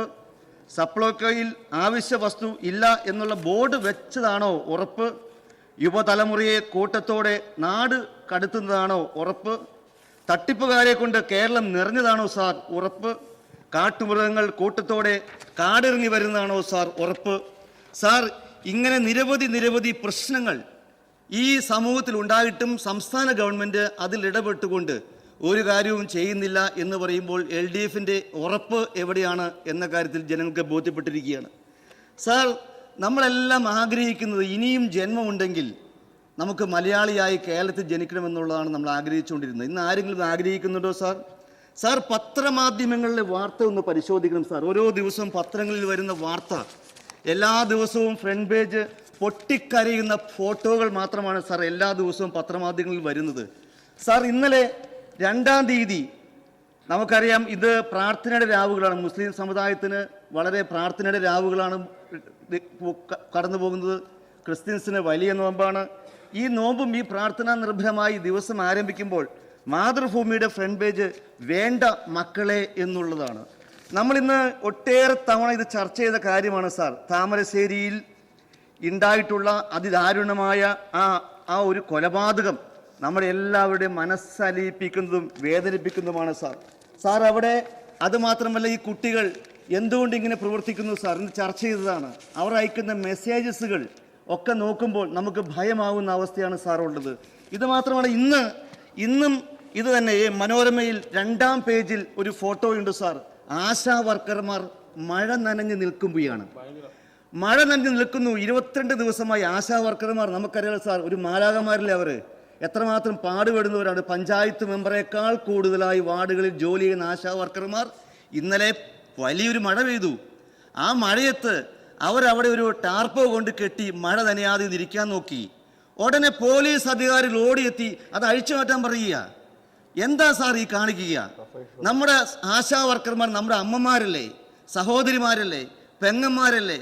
അവർ അവസാനം ആ ടാർപ്പോ ഒന്ന് മികത്ത് ചുറ്റിക്കൂട്ടി വെച്ച് ഇരുത്തപ്പോൾ പോലും അതുപോലും മാറ്റിവെക്കണമെന്ന് പറയുന്ന രീതിയിലേക്ക് ഈ സമൂഹത്തിലെ പോലീസ്, ഈ ഗവൺമെൻറ് എങ്ങനെ അതംപതിച്ചു പോയി സാർ? ഏറ്റവും അധികം സമരങ്ങൾ ചെയ്തവരല്ലേ നിങ്ങൾ? ഇവിടെ ഒരു മെമ്പർ ചോദിക്കുകയുണ്ടായി, ഇവിടെ പ്രതിപക്ഷം ഉണ്ടോ എന്നാണ് ജനം ചോദിക്കുക എന്ന്. എന്താ കാരണം? അദ്ദേഹത്തിന് തോന്നുന്നത് ഇത്തിരി കൂടി ശക്തമായി പ്രതികരിക്കണം. ഈ ഭരണം ഇങ്ങനെ പിന്നോട്ട് പോകുമ്പോൾ, ഈ ദൂരത്തിൽ പോകുമ്പോൾ, അഴിമതിയിൽ പോകുമ്പോൾ ഒന്നുകൂടി നിങ്ങൾ പ്രതികരിക്കൂ എന്നാണ് ആ അംഗം ആവശ്യപ്പെടുന്നത് എന്നുള്ളത് ഞങ്ങൾക്ക് എല്ലാവർക്കും മനസ്സിലായി സാർ. ആശാ വർക്കർമാർക്ക് കിട്ടുന്ന ഓണററി എന്താ സാർ? 11,000 രൂപ മാക്സിമം. എങ്ങനെ ജീവിക്കാൻ കഴിയും സാർ? മന്ത്രി പറയുന്നത് 7,000 പ്ലസ് ഇൻസെൻറ്റീവ് കൂടി മാക്സിമം 11,000 രൂപ. മന്ത്രി പറയുന്നത് ഹരിയാനയിൽ നോക്കൂ, പഞ്ചാബിൽ നോക്കൂ സാർ. അവിടെയൊക്കെ ജീവിക്കുന്നത് പോലെ ഇവിടെ ജീവിക്കാൻ കഴിയാത്ത സാഹചര്യമാണുള്ളത്. നിത്യോപയോഗ സാധനങ്ങളുടെ വില വർദ്ധിച്ചുകൊണ്ടിരിക്കുന്നു. നമുക്ക് ഒന്നിനും പണം തികയുന്നില്ല സാർ. ആരോഗ്യ മേഖലയിൽ നമുക്ക് ഒരുപാട് പണം ചെലവഴിക്കേണ്ടിപ്പെടുന്നു. ഈ ആശാ വർക്കർമാരെ സഹായിക്കേണ്ട ഉത്തരവാദിത്വം നമുക്കുണ്ട് സാർ. കാരണം അവരെ സഹോദരികളായി ഈ 10-17 വർഷക്കാലം കഷ്ടപ്പെട്ട് ജോലി ചെയ്യുന്ന എല്ലാ ഇടങ്ങളിലും ഓടിയെത്തി അമ്മമാരെയും കുട്ടികളെയും മാത്രമല്ല, പ്രായം ചെന്ന ആൾ കിടപ്പിലായാൽ പോലും, ഒരു പഞ്ചായത്തിൻ്റെ സർവേ ആണെങ്കിൽ പോലും, അല്ലെങ്കിൽ ബാങ്കുകളുടെ സർവേ ആണെങ്കിൽ പോലും, എല്ലാ കാര്യങ്ങൾക്കും ഓടി നടന്ന് കഷ്ടപ്പെടുന്ന ആശാ വർക്കർമാർ ഈ 21 ദിവസം കോവിഡ് കാലത്ത് അവർ അനുഭവിച്ച വേദനകൾ പറയേണ്ടതില്ലല്ലോ സാർ. ആ ആശാ വർക്കർമാരെ വിളിച്ചു കൂട്ടിയിരുത്തി അവർക്ക് അല്പം വേതനം വർദ്ധിപ്പിച്ചു കൊടുക്കണ്ടേ സാർ? സാർ, ഒരു ദിവസം ജീവിക്കണമെങ്കിൽ ഒരു 1000 രൂപയല്ലാതെ എങ്ങനെ ഈ കേരളത്തിൽ ജീവിക്കാൻ കഴിയും സാർ? ഇത്ര ദാരുണമായ പ്രശ്നങ്ങൾ ഈ സമൂഹത്തിൽ നിലനിന്നുകൊണ്ടിരിക്കുകയാണ് സാർ. സാർ, അതുകൊണ്ട് ഈ ആശാ വർക്കർമാരുടെ കാര്യത്തിൽ അടിയന്തരമായി കാര്യങ്ങൾ ചെയ്ത് ഗവൺമെൻറ് ഈ സമരം ഒത്തുതീർപ്പാക്കുവാൻ വേണ്ടി ശ്രമിക്കണം എന്നാണ് എനിക്ക് സൂചിപ്പിക്കാനുള്ളത് സാർ. സാർ, ഇവിടെ കഴിഞ്ഞ ദിവസങ്ങളിലൊക്കെ പത്രമാധ്യമങ്ങളിൽ വരുന്ന വാർത്തകളൊക്കെ നമുക്കറിയാം. കാട്ടിലെ മൃഗങ്ങൾ വന്ന് ഇവിടെ ഉള്ള മനുഷ്യനെ കൊല്ലുന്ന കാഴ്ച കാണാൻ കഴിയുകയാണ് സാർ. ഒട്ടേറെ ആളുകൾ ക്രൂരമൃഗങ്ങളുടെ അല്ലെങ്കിൽ ആനയുടെ ചവിട്ടേറ്റ് ഇത് മരിക്കുമ്പോഴും ഇതിനെതിരെ ശക്തമായ നടപടി സ്വീകരിക്കാൻ കഴിയാതെ മിനിസ്റ്ററും ഗവൺമെൻറ്റും ഉറങ്ങുന്ന വാർത്തകൾ കാണാൻ കഴിയുകയാണ് സാർ. സാർ, ഞാൻ എൻ്റെ ഗ്രാമയാത്രയുടെ ഭാഗമായിട്ട് ഞാൻ വീട് കയറുന്നതിനിടയിൽ ഒരാളോട് ചോദിച്ചു, എന്താണ് നിങ്ങളുടെ ജോലി? അപ്പോൾ അദ്ദേഹം പറഞ്ഞു, ഞാൻ AC മെക്കാനിക്കാണ്. അപ്പോൾ ഞാൻ ചോദിച്ചു, റെഫ്രിജറേറ്റർ കൂടി മെക്കാനിക്ക് ചെയ്യോ? ഇല്ല, മെക്കാനിക്ക് പണിയുണ്ട്, ജോലി ചെയ്യാൻ ആളെ കിട്ടുന്നില്ല, യുവാക്കൾ ആരും ജോലിയിലേക്ക് വരുന്നില്ല, ഞാൻ തന്നെ ചെയ്തുകൊണ്ടിരിക്കുക, ആരെയും കിട്ടാനില്ല. അപ്പോൾ ഞാൻ ചോദിച്ചു, യുവാക്കൾക്ക് ജോലിയില്ലേ? എന്നോട് പറഞ്ഞു, യുവാക്കൾക്ക് ജോലി ഉണ്ടല്ലോ. എന്താ ജോലി? ജംഗ്ഷനിൽ പോയി നിൽക്കും, എവിടെയെങ്കിലും MDMA, കഞ്ചാവ്, മയക്കുമരുന്നുകൾ കൊണ്ടുകൊടുക്കും, അല്പം കൊണ്ട് അടുത്തടുത്ത് കൊണ്ടുകൊടുത്തിട്ട് 10-2,000 രൂപ കിട്ടും. അങ്ങനെ മയക്കുമരുന്നുകൾ വ്യാപനം ചെയ്യുന്ന മേഖലകളിലേക്ക് തൊഴിലില്ലായ്മ ഇല്ലാത്തത് മൂലം, ഗവൺമെൻറ് തൊഴിൽ നൽകാത്തത് മൂലം, ഈ ഗവൺമെൻറ്റിൻ്റെ പിടിപ്പുകേട് കൊണ്ട് ഇവിടുത്തെ യുവാക്കളെല്ലാം ലഹരി വിൽപ്പനകരായി മാറുന്ന ഒരു ദയനീയമായ കാഴ്ച ഇവിടെ കണ്ടുകൊണ്ടിരിക്കുകയാണ് സാർ. ഇവിടെ ഞാൻ മുൻപ് സൂചിപ്പിച്ച വന്യമൃഗങ്ങളുടെ പ്രശ്നം എന്താണ്? ഈ വന്യമൃഗവും ഗവൺമെൻറ്റും തമ്മിലുള്ള ബന്ധം, ഈ വന്യമൃഗങ്ങളും സംസ്ഥാന ഗവൺമെൻറ് തമ്മിൽ ബന്ധമുണ്ട്. സർക്കാർ ജനങ്ങളെ ഇഞ്ചിഞ്ചായി കൊല്ലുന്നു, വന്യമൃഗങ്ങൾ ഒറ്റ ചവിട്ടിന് കൊല്ലുന്നു. ഇതാണ് ഇവിടുത്തെ അവസ്ഥ. രണ്ട് കൂട്ടരും കൂടി ജനങ്ങളെ ആക്രമിക്കുന്ന ഒരു അവസ്ഥയാണ് ഇവിടെ ഉള്ളത് സാർ. സാർ 8 ആഴ്ചക്കുള്ളിൽ 60-ലധികം ആളുകൾക്ക് പരിക്കേറ്റു സാർ. 15 മാസത്തിനുള്ളിൽ 27-ലധികം ആളുകൾ ഇവിടെ മരണപ്പെട്ടു പോകുന്ന, കൊല ചെയ്യപ്പെട്ടു പോകുന്ന അവസ്ഥ ഉണ്ടായി സാർ ഇവിടെ. അതുകൊണ്ട് നമുക്കിനി ഈ ഒരു പ്രശ്നത്തിൽ വന്യമൃഗങ്ങളും ജനങ്ങളും തമ്മിലുള്ള കോൺഫ്ലിക്റ്റ് അവസാനിപ്പിക്കാൻ വേണ്ടി അടിയന്തരമായി കാര്യങ്ങൾ ഇടപെടണം സാർ. ഇവിടെ നിങ്ങൾ വനമേഖലയിലേക്ക് കടന്നു പോകുക സാർ. ഞാൻ എൻ്റെ മണ്ഡലമായ പെരുമ്പാവൂരിലെ പൊങ്ങഞ്ചോട് ആദിവാസി ഉന്നതിയിൽ പോയി സാർ. കഴിഞ്ഞ ഓണത്തിന് നിന്നപ്പോൾ ആ കാട്ടിൽ നിന്ന് 8 വയസ്സുള്ളൊരു കുട്ടി എനിക്ക് കിട്ടി സാർ. 8 വയസ്സുള്ള കുട്ടി, അന്ധനായ കുട്ടി. ഈ 8 വയസ്സുള്ള കുട്ടി, അവൻ്റെ പേര് ടിപ്പു എന്ന് വിളിക്കുന്ന ദീപുവാണ്. ആ അന്ധനായ, ജന്മനാൽ അന്ധനാണ്, പിതാവാരെന്ന് അറിയില്ല സാർ. പക്ഷേ ആ കുട്ടി ഇന്നേ വരെ സ്കൂളിൽ പോയിട്ടില്ല. ആ കുട്ടി ഒരു മാളത്തിനുള്ളിൽ ചെറിയ വീടിനുള്ളിൽ താമസിക്കുക. ഞാൻ ആ കുട്ടിയെ എടുത്തുകൊണ്ട് വന്ന് ആലുവയിൽ കീഴ്മാട് അന്ധവിദ്യാലയത്തിൽ കൊണ്ടുവന്ന് പഠിപ്പിക്കുകയാണ് സാർ. ആ കുട്ടി പറയുകയാണ് അവിടെ എത്തുന്നവരെ പോകണ്ട എന്ന് പറഞ്ഞ കുട്ടി അവിടെ ചെന്ന് 1 മാസം കഴിയുമ്പോൾ പറയുകയാണ്, സാർ ഞാൻ ഇനി വീട്ടിലേക്കില്ല, എനിക്ക് പഠിക്കണം. ഞാൻ ഈ പറയുന്ന കുട്ടിയുടെ കാരണം എന്താണെന്ന് വെച്ചാൽ ഒട്ടേറെ ആളുകൾ ഒറ്റപ്പെട്ട് ജീവിക്കുന്നുണ്ട് സാർ. ഒട്ടേറെ ആളുകൾ ദുരിതക്കയത്തിലുണ്ട് സാർ. ഒട്ടേറെ ആളുകൾക്ക് പണമില്ലാതെ വലയുന്നുണ്ട് സാർ. ഒട്ടേറെ ആളുകൾ മരുന്ന് വാങ്ങാൻ കാശില്ലാതെ മുന്നേറുന്നുണ്ട് സാർ. ഒട്ടേറെ ആളുകൾ ചോരുന്ന കൂരയ്ക്കുള്ളിൽ വിറങ്ങലിച്ചിരിക്കുന്നുണ്ട് സാർ. നിങ്ങൾ മനസ്സിലാക്കണമെങ്കിൽ നിങ്ങൾ നിങ്ങളുടെ ഈ ദേശീയ പതാകയുടെ വണ്ടിയും മാറ്റിവെച്ച് നിങ്ങൾ പരിവാരങ്ങളില്ലാതെ മന്ത്രിമാരൊന്ന് വീടാന്ന് കയറി ഒരുക്കി നോക്കണം സാർ. എത്രമാത്രം ദുരിതപൂർണ്ണത്തിലാണ് ഈ രാജ്യം മുന്നോട്ട് പോകുന്നതെന്ന് നിങ്ങൾക്ക് അപ്പോഴേ മനസ്സിലാക്കാൻ കഴിയൂ സാർ. ഇവിടെ എന്താ അവസ്ഥ? ജനങ്ങൾക്ക് പട്ടിപ്പണിയാണ്, പിച്ചക്കാശാണ്, രാജപദവിയാണ്. ഈ സമൂഹത്തിൽ ഒട്ടേറെ ആളുകൾ ദുരിതപൂർണമായി മുന്നോട്ട് പോകുമ്പോൾ അവരെല്ലാം കൂടെ നിർത്തി, അവരെല്ലാം ഒരുമിച്ച് നിന്നുകൊണ്ട് മുന്നോട്ട് പോകേണ്ട അവസ്ഥ ഇവിടെയുണ്ട് സാർ. സാർ ഇവിടെ ബജറ്റിൽ പ്രസംഗത്തിൽ ഞാൻ പറയണമെന്ന് ഓർത്താണെന്ന് എനിക്ക് അവസരം കിട്ടിയില്ല. ഇതാ സാർ വളരെ ഗംഭീരമായൊരു ചിത്രം. ഞാൻ നോക്കിയപ്പോൾ ഇതൊരു മോഡേൺ ആർട്ടാണ്. ഈ കേരളമാണ് ഇവിടെ കിടക്കുക കപ്പലായിട്ട്. ദുഃഖത്തിൻ്റെ കടലിൽ കേരളം കിടക്കുന്നു സാർ. ഇവിടെ കാണുന്ന വലിയൊരു കാടാണ് സാർ, ആനയും വന്യമൃഗങ്ങളുള്ള കാടാണ് സാർ. ഇവിടെ ഈ കണ്ണുനീരിൽ പ്രതിയുടെ പേര് KN ബാലഗോപാൽ എന്ന് എഴുതി വെച്ചിട്ടുണ്ട് എന്ന് മാത്രമേ ഉള്ളൂ. മോഡേൺ ആർട്ടാണ് ഈ ബജറ്റിലൂടെ മന്ത്രി ഞങ്ങൾക്ക് സമ്മാനിച്ചത് എന്നറിയാം സാർ. സാർ എൻ്റെ വാക്കുകൾ അവസാനിപ്പിക്കുകയാണ് സാർ. നിങ്ങൾ ഇടത്തോട്ട് ഇൻഡിക്കേറ്റർ ഇട്ട് വലത്തോട്ട് സഞ്ചരിക്കുന്നവർ മാത്രമാണ് സാർ. കമ്മ്യൂണിസവും സോഷ്യലിസവും മാർക്സിസവും മറന്നവരാണ് നിങ്ങൾ. സ്വന്തം കണ്ണിലെ കോലടക്കാൻ കഴിയാതെ മറ്റുള്ളവൻ്റെ കണ്ണിലെ കരടിനെ പറ്റി വിമർശിക്കുന്നവരാണ് സാർ. നിങ്ങൾ രാജാവ് നഗ്നനാണെന്ന് പറയാതെ ചങ്കുറിപ്പില്ലാത്തവരാണ് സാർ. നിങ്ങൾ ജനങ്ങൾ നൽകിയ താലന്തുകൾ വർദ്ധിപ്പിച്ചില്ല എന്ന് മാത്രമല്ല തിരിച്ചു നൽകിയതുമില്ല. കേരളത്തെ തീരാ കടബാധ്യത തള്ളിവിടുകയും ചെയ്തു. അതുകൊണ്ട് തന്നെ ഞാൻ ഈ ജനവിരോധ ഗവൺമെന്റിന്റെ ഈ പറയുന്ന ധനവിനിയോഗ ബില്ലിനെ എതിർത്തുകൊണ്ട് എന്റെ വാക്കുകൾ അവസാനിപ്പിക്കുന്നു സാർ. ബഹുമാനപ്പെട്ട മിനിസ്റ്റർ. സാർ, ധനവിനിയോഗ ബില്ലില് ബഡ്ജറ്റിൻ്റെ സ്വാഭാവികമായും ചർച്ചയാണ് വന്നത്. ധനവിനിയോഗ ബില്ലിനകത്ത് കേന്ദ്രീകരിച്ചിട്ടുള്ള അധികം ചർച്ചകളല്ല വന്നത്. എന്നാലും മൊത്തത്തിൽ ധനവിനിയോഗം സംസ്ഥാനത്തിൻ്റെ ധനകാര്യമായിട്ടെല്ലാം ബന്ധപ്പെട്ട വിഷയമായതുകൊണ്ട് ആ കാര്യങ്ങൾ വന്നതിനകത്ത് അത്ഭുതമില്ല സാർ. ഇത് നമ്മുടെ ഇതിനകത്ത് പൊതുവിൽ ഈ ധനവിനിയോഗ ബില്ല് ആകെ ഉപധനാഭ്യർത്ഥന 52,852.23 കോടി രൂപയുടെ ഒരു ഉപധനാഭ്യർത്ഥനയാണ്. അത് കുറച്ച് ഈ ടെക്നിക്കലായിട്ട് കറക്റ്റ് ചെയ്യേണ്ടതാണ്. വേസ് ആൻഡ് മീൻസ് അങ്ങനെ വരുന്ന ഫണ്ടുകളുടെയൊക്കെ കറക്ഷനാണ്. റവന്യൂ ചെലവിനത്തിൽ 8,728 കോടിയും മൂലധന ചെലവിനത്തിൽ 5,320.41 കോടി രൂപയും അടക്കമുള്ള വായ്പകളുടെ അഡ്ജസ്റ്റ്മെൻറ്റും എല്ലാം ചേർത്തിട്ടുള്ളതാണ് പൊതുവിലുള്ള കണക്ക്. സാറ് ആകെ ഉപധനാഭ്യർത്ഥനയിൽ 10,121.75 കോടി രൂപ പ്ലാൻ ഇനത്തിലും 42,730.48 കോടി രൂപ നോൺ പ്ലാൻ ഇനത്തിലും ഉള്ളതാണ്. വിവിധ വകുപ്പുകളെ സംബന്ധിച്ചുള്ള കാര്യങ്ങളെല്ലാം ചേർത്തുള്ളതാണ് ഈ കണക്ക്. ഇത് സാങ്കേതികമായി ഇത് അംഗീകരിച്ചിട്ട് വേണം, ഇത് പാസ്സാക്കിയിട്ട് വേണം ഇനിയുള്ള ചെലവുകൾ ഇത് ക്രമീകരിക്കാൻ. അതിനാണ് ഈ ബില്ല് വന്നത്. പൊതുവിൽ ഈ ബില്ല് ഇത് നമുക്ക് അംഗീകരിക്കേണ്ടതാണ്. അംഗീകരിക്കുന്ന സമീപനം തന്നെയാണ് ചർച്ചകളിൽ വന്നിട്ടുള്ളത് സാർ. പിന്നീട് കുറച്ച് പൊതുവായ രാഷ്ട്രീയ കാര്യങ്ങൾ തന്നെ ആയിരിക്കുമല്ലോ. സ്വാഭാവികമായി ഇത്തരം സഭയിൽ രാഷ്ട്രീയ കാര്യങ്ങൾ ചർച്ച ചെയ്യുക എന്നുള്ളത് വളരെ പ്രധാനപ്പെട്ട കാര്യം തന്നെയാണ്. അതിനകത്ത് ഈ നടത്തിയ പ്രധാനപ്പെട്ട കാര്യങ്ങളെ സംബന്ധിച്ച് ഇവിടെ സംസാരിച്ച മെമ്പർമാർ ആകെ 8 മെമ്പർമാരാണ് ഇവിടെ സംസാരിച്ച. ബഹുമാനപ്പെട്ട മെമ്പർമാരെല്ലാം കേരളത്തിൻ്റെ ഈ മേഖലയിലെ നേട്ടങ്ങളെ പറ്റിയൊക്കെ പറഞ്ഞിരുന്നു. രാഷ്ട്രീയമായിട്ട് ഈ ബില്ലിനെ എതിർക്കുക, രാഷ്ട്രീയമായ നിലപാടിനെ എതിർക്കുക എന്നുള്ള സമീപനവും ഇതിൻ്റെ ഭാഗമായിട്ട് വന്നിട്ടുണ്ട്. അതിനകത്ത് ആകെ എന്തൊക്കെയാണ് നടന്നത്, മുൻപ് ചെയ്ത കാര്യങ്ങൾ എന്തൊക്കെയായി ശ്രീ കുറുക്കോളി മെമ്പർ അദ്ദേഹം ചോദിച്ചത് എന്താണ് മുൻപ് ചെയ്തിട്ടുള്ള കാര്യങ്ങൾ, നിങ്ങൾ പറഞ്ഞ കാര്യങ്ങൾ വല്ലതൊക്കെ ചെയ്തിട്ടുണ്ടോ? ഒന്നും കാണാനില്ല സാർ. അദ്ദേഹത്തിൻ്റെ മണ്ഡലത്തിൽ നിന്നോ അല്ലെങ്കിൽ റോഡിൽ കൂടെ വരുമ്പോഴോ അല്ലെ ട്രെയിനിൽ കൂടി വരുമ്പോഴോ കേരളത്തിലാകെ നോക്കിക്കഴിഞ്ഞാൽ ഇപ്പോഴും ഒന്നും കാണാൻ അദ്ദേഹത്തിന് പറ്റുന്നില്ലെങ്കിൽ പറഞ്ഞിട്ട് കാര്യമില്ല. അദ്ദേഹത്തിൻ്റെ നാട്ടിലെ സ്കൂളുകളിൽ പോകുമ്പോൾ, അദ്ദേഹത്തിൻ്റെ നാട്ടിലെ ആശുപത്രി പോകുമ്പോൾ, അദ്ദേഹത്തിൻ്റെ നാട്ടിലാകെ പരിപാടികൾക്ക് പോകുമ്പോൾ ഒന്നും കണ്ടിട്ടില്ല എങ്കിൽ ഇനി അദ്ദേഹത്തെ കാണിച്ച് ബോധ്യപ്പെടുത്താൻ പറ്റുമോ എന്ന് എനിക്ക് സംശയമുണ്ട്. കാരണം അത്രയേറെ സ്കൂളുകളും കോളേജുകളും ആശുപത്രികളും റോഡുകളും പൊതുവിലുണ്ടായ മാറ്റവും അദ്ദേഹത്തിന് കാണാൻ പറ്റുന്നില്ല എന്ന് പറയുന്നത്.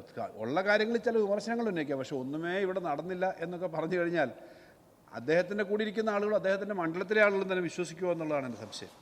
സാർ, അദ്ദേഹം പറഞ്ഞു ഇവിടെ കർഷകർക്ക് 150% ഉൽപ്പാദന ചെലവിൻ്റെ കൊടുക്കാമെന്ന് ഒരു മാനിഫെസ്റ്റോയിലും പറഞ്ഞിട്ടില്ല. വേണമെന്നുള്ള കാഴ്ചപ്പാട് നമ്മൾ മുന്നോട്ട് വെക്കുന്നതാണ്. 250 രൂപ റബ്ബറിനാക്കണം കേന്ദ്ര ഗവൺമെൻറ് സഹായത്തോടു കൂടി എന്ന് ഉൾപ്പെടെ കൃത്യമായി പറഞ്ഞിട്ടുണ്ട്. കാരണം കാർഷിക മേഖലയിൽ വേണ്ടതാണ്. സ്വാമിനാഥൻ കമ്മീഷൻ്റെ റിപ്പോർട്ട് അനുസരിച്ച് നടപ്പിലാക്കണം, കേന്ദ്ര ഗവൺമെൻറ് അതിനകത്ത് നിലപാടെടുക്കണം എന്ന് പറഞ്ഞു.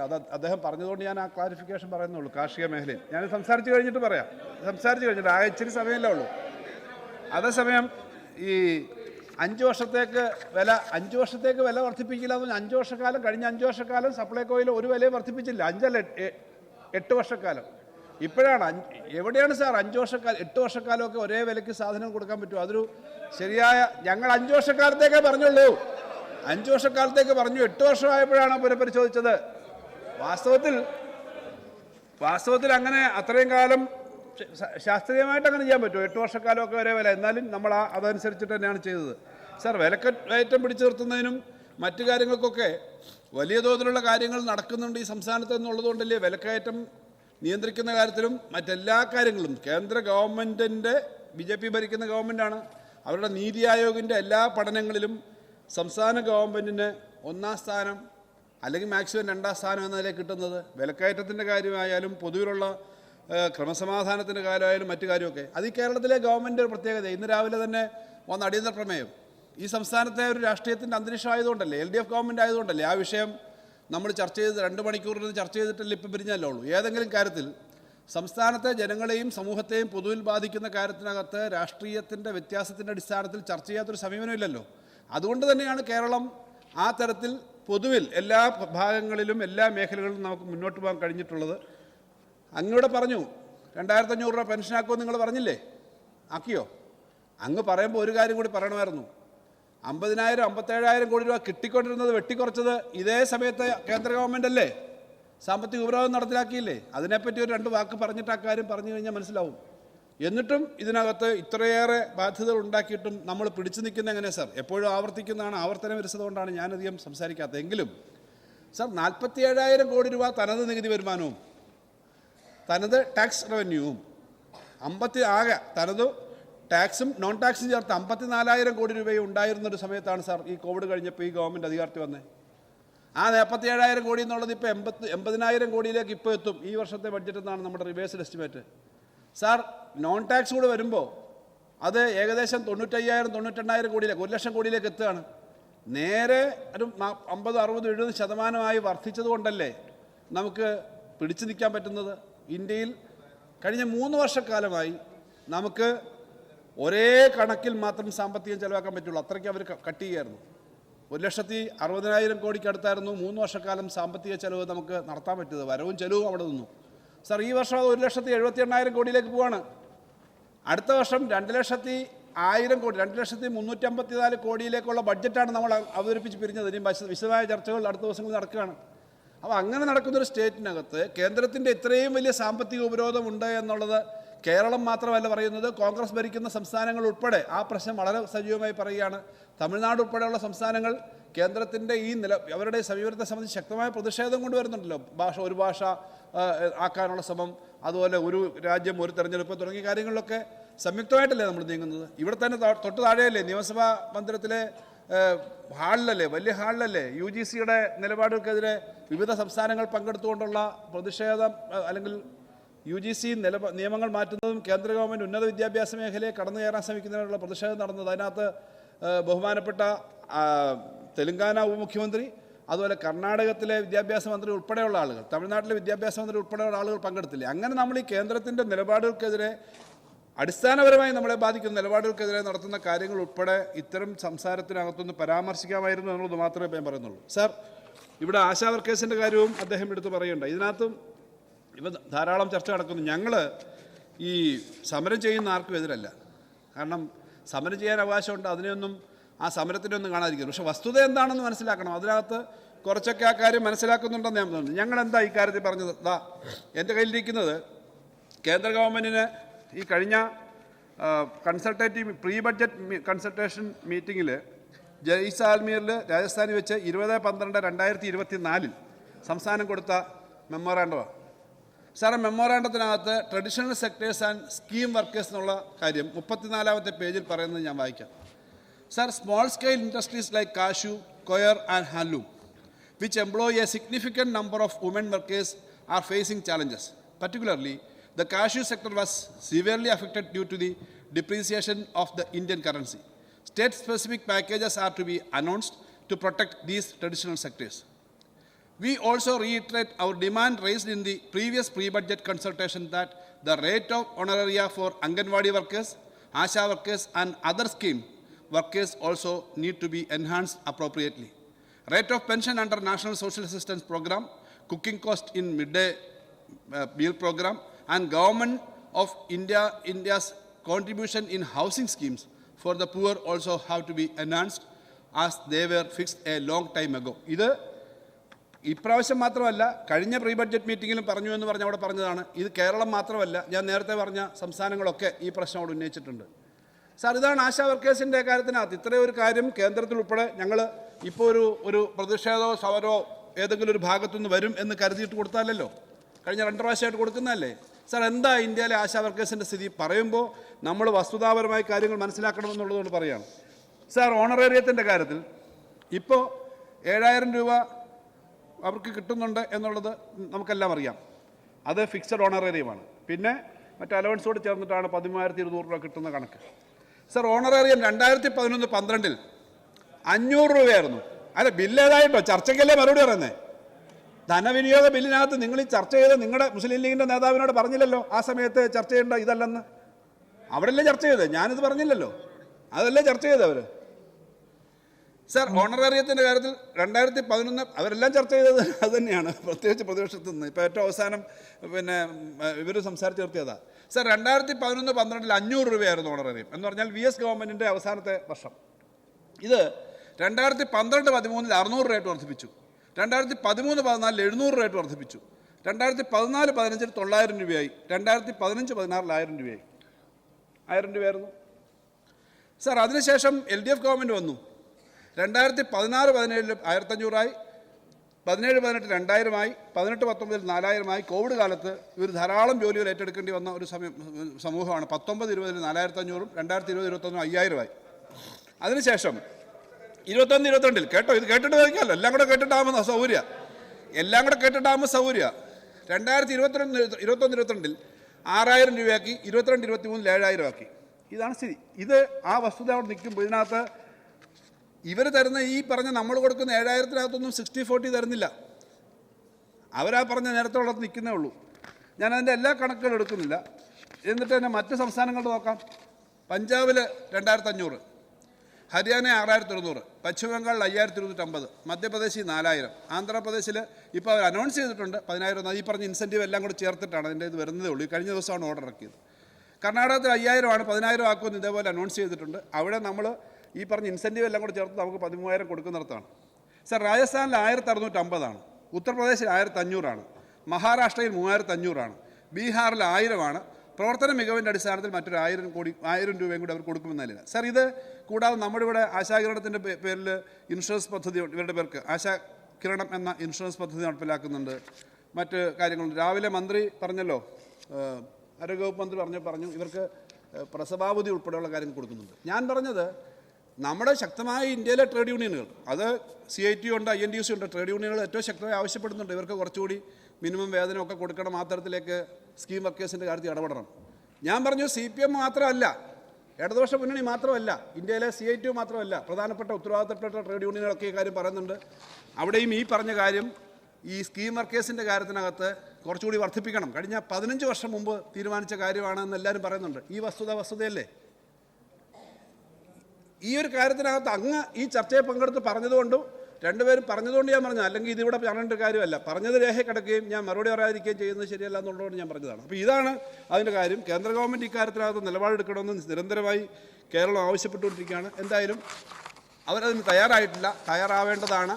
ഇപ്പോൾ ഏതായാലും കഴിഞ്ഞ ദിവസം കേരളത്തിലെ ഒരു പ്രമുഖനായ BJP നേതാവും മന്ത്രിയും അവിടെ പോയിട്ട് ഇവർക്ക് കൊടയും മേടിച്ചുകൊണ്ട് കൊടുത്തു, കോട്ടും മേടിച്ചുകൊണ്ട് കൊടുത്തു. എന്നിട്ട് പ്രധാനമന്ത്രിയെ കാണാനായിട്ട് മാത്രമാണ് ഞാൻ ഡൽഹി പോകുന്നതെന്ന് പറഞ്ഞിട്ട് പോയിട്ടുണ്ട്. നല്ല കാര്യം, പോയിട്ട് അക്കാര്യം പറയട്ടെ. അദ്ദേഹം ബാക്കിയുള്ളവരൊക്കെ MP-മാരൊക്കെ പാർലമെൻറ്റ് സെഷനാണ് പോകണം, അദ്ദേഹം ഈ കാര്യം പറയാനായിട്ട് പോവുകയാണെന്ന് പറഞ്ഞ് കഴിഞ്ഞ ദിവസം പോയിട്ടുണ്ട്. എന്തായാലും ആര് പോയി പറഞ്ഞാലും മതി, സ്കീം വർക്കേഴ്സിൻ്റെ കാര്യത്തിൽ കുറച്ചുകൂടി വർധന വരുത്തേണ്ടതാണ്.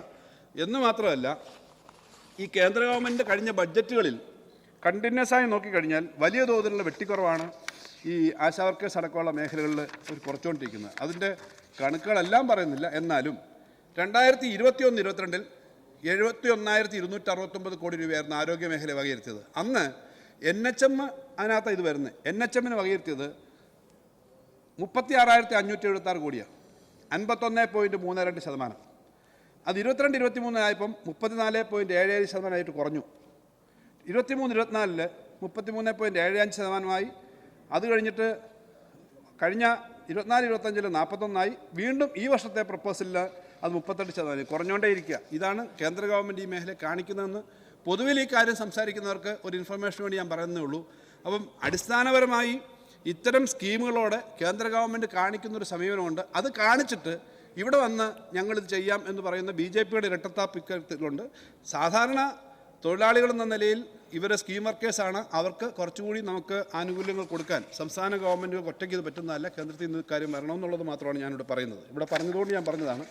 പിന്നെ മറ്റ് കാര്യങ്ങളൊന്നും ഇവിടെ ഇല്ല. കേരളത്തിലെ തൊട്ടു മുമ്പ് നടന്ന വിശദമായ ചർച്ചയുടെ ഭാഗമായിട്ട് എല്ലാവരും ചർച്ച ചെയ്തു. അവസാനം പ്രതിപക്ഷ നേതാവ് ചർച്ചയുടെ അവസാനം സംസാരിച്ചു, മുഖ്യമന്ത്രി സംസാരിച്ചു. അതേ കാര്യം വീണ്ടും ശ്രീ എൽദോസ് ഇവിടെ ആവർത്തിക്കുകയാണ്. ഞാൻ ആവർത്തനത്തിലൊന്നും മറുപടി പറയുന്നില്ല. അങ്ങനെ നമ്മൾ തന്നെ ഈ കാര്യങ്ങൾ പറയുമ്പോൾ ആളുകൾ എന്താ വിശ്വസിക്കുന്നത്? കേരളത്തിൽ നിന്ന് അങ്ങ് പറഞ്ഞൊരു കാര്യത്തിന് മാത്രം ഞാൻ പറയാം. അദ്ദേഹം ഒരു ഗ്രാമീണ യാത്ര നടത്തി. അവിടെ പോയപ്പോൾ കാട്ടിൽ നിന്നൊരു കുട്ടിയെ എടുത്തുകൊണ്ട് വന്നു. അതൊക്കെ നല്ല കാര്യമാണ്, നല്ല കാര്യം അത് ചെയ്യുന്നത്. പക്ഷേ അദ്ദേഹം അറിഞ്ഞതിനകത്തൊരു വളരെ ക്രിമിനലായ ഒരു നെഗ്ലിജൻസ് കാണിച്ചിട്ടുണ്ട്. അദ്ദേഹം ഒരു ഇലക്ട്രിക് വർക്കറുടെ വീട്ടിൽ പോയി, പ്ലംബറുടെ എന്ന് പറഞ്ഞു. പ്ലംബറല്ലേ? പ്ലംബറാണോ ഇലക്ട്രിക് വർക്കർ? AC mechanic. അവിടെ ചെന്നപ്പോൾ ഇവിടെ ആളുകളൊക്കെ തൊഴിലിന് കിട്ടുന്നുണ്ടോ? ചെറുപ്പക്കാരൊക്കെ ഉണ്ടോ? തൊഴിൽ എല്ലാവർക്കും ഉണ്ടോ?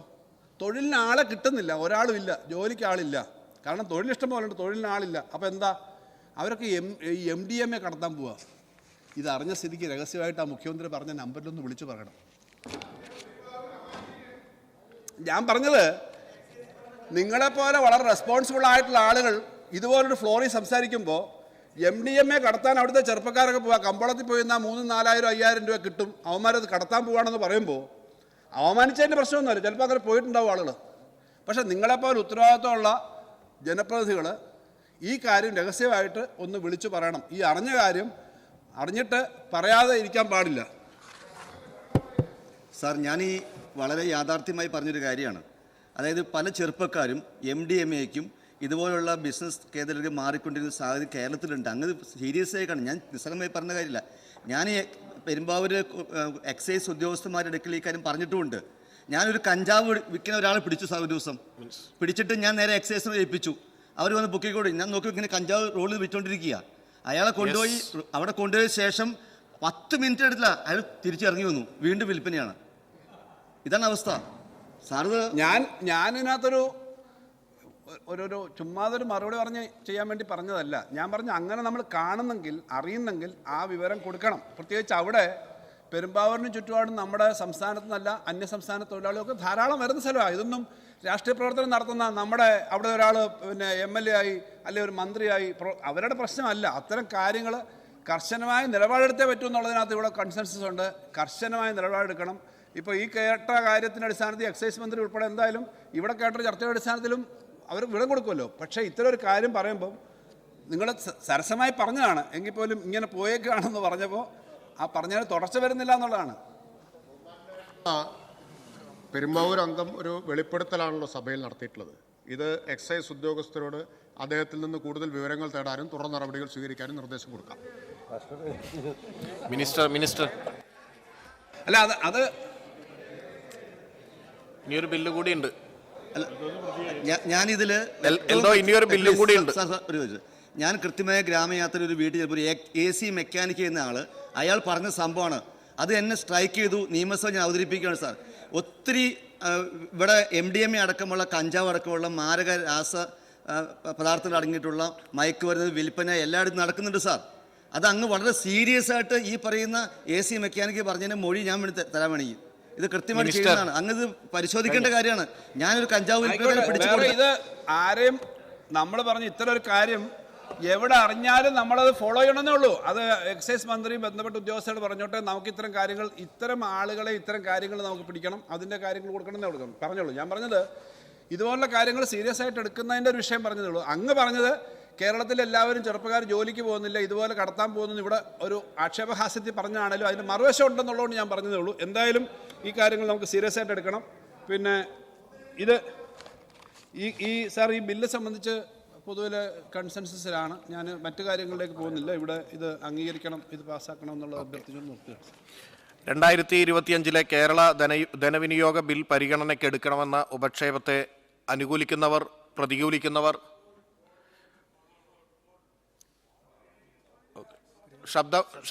ഓക്കെ, അനുകൂലിക്കുന്നവർ, പ്രതികൂലിക്കുന്നവർ, ഉപക്ഷേപ സഭ അംഗീകരിച്ചിരിക്കുന്നു. ബിൽ പരിഗണനയ്ക്കെടുക്കുന്നു. വകുപ്പ് തിരിച്ചുള്ള പരിഗണന.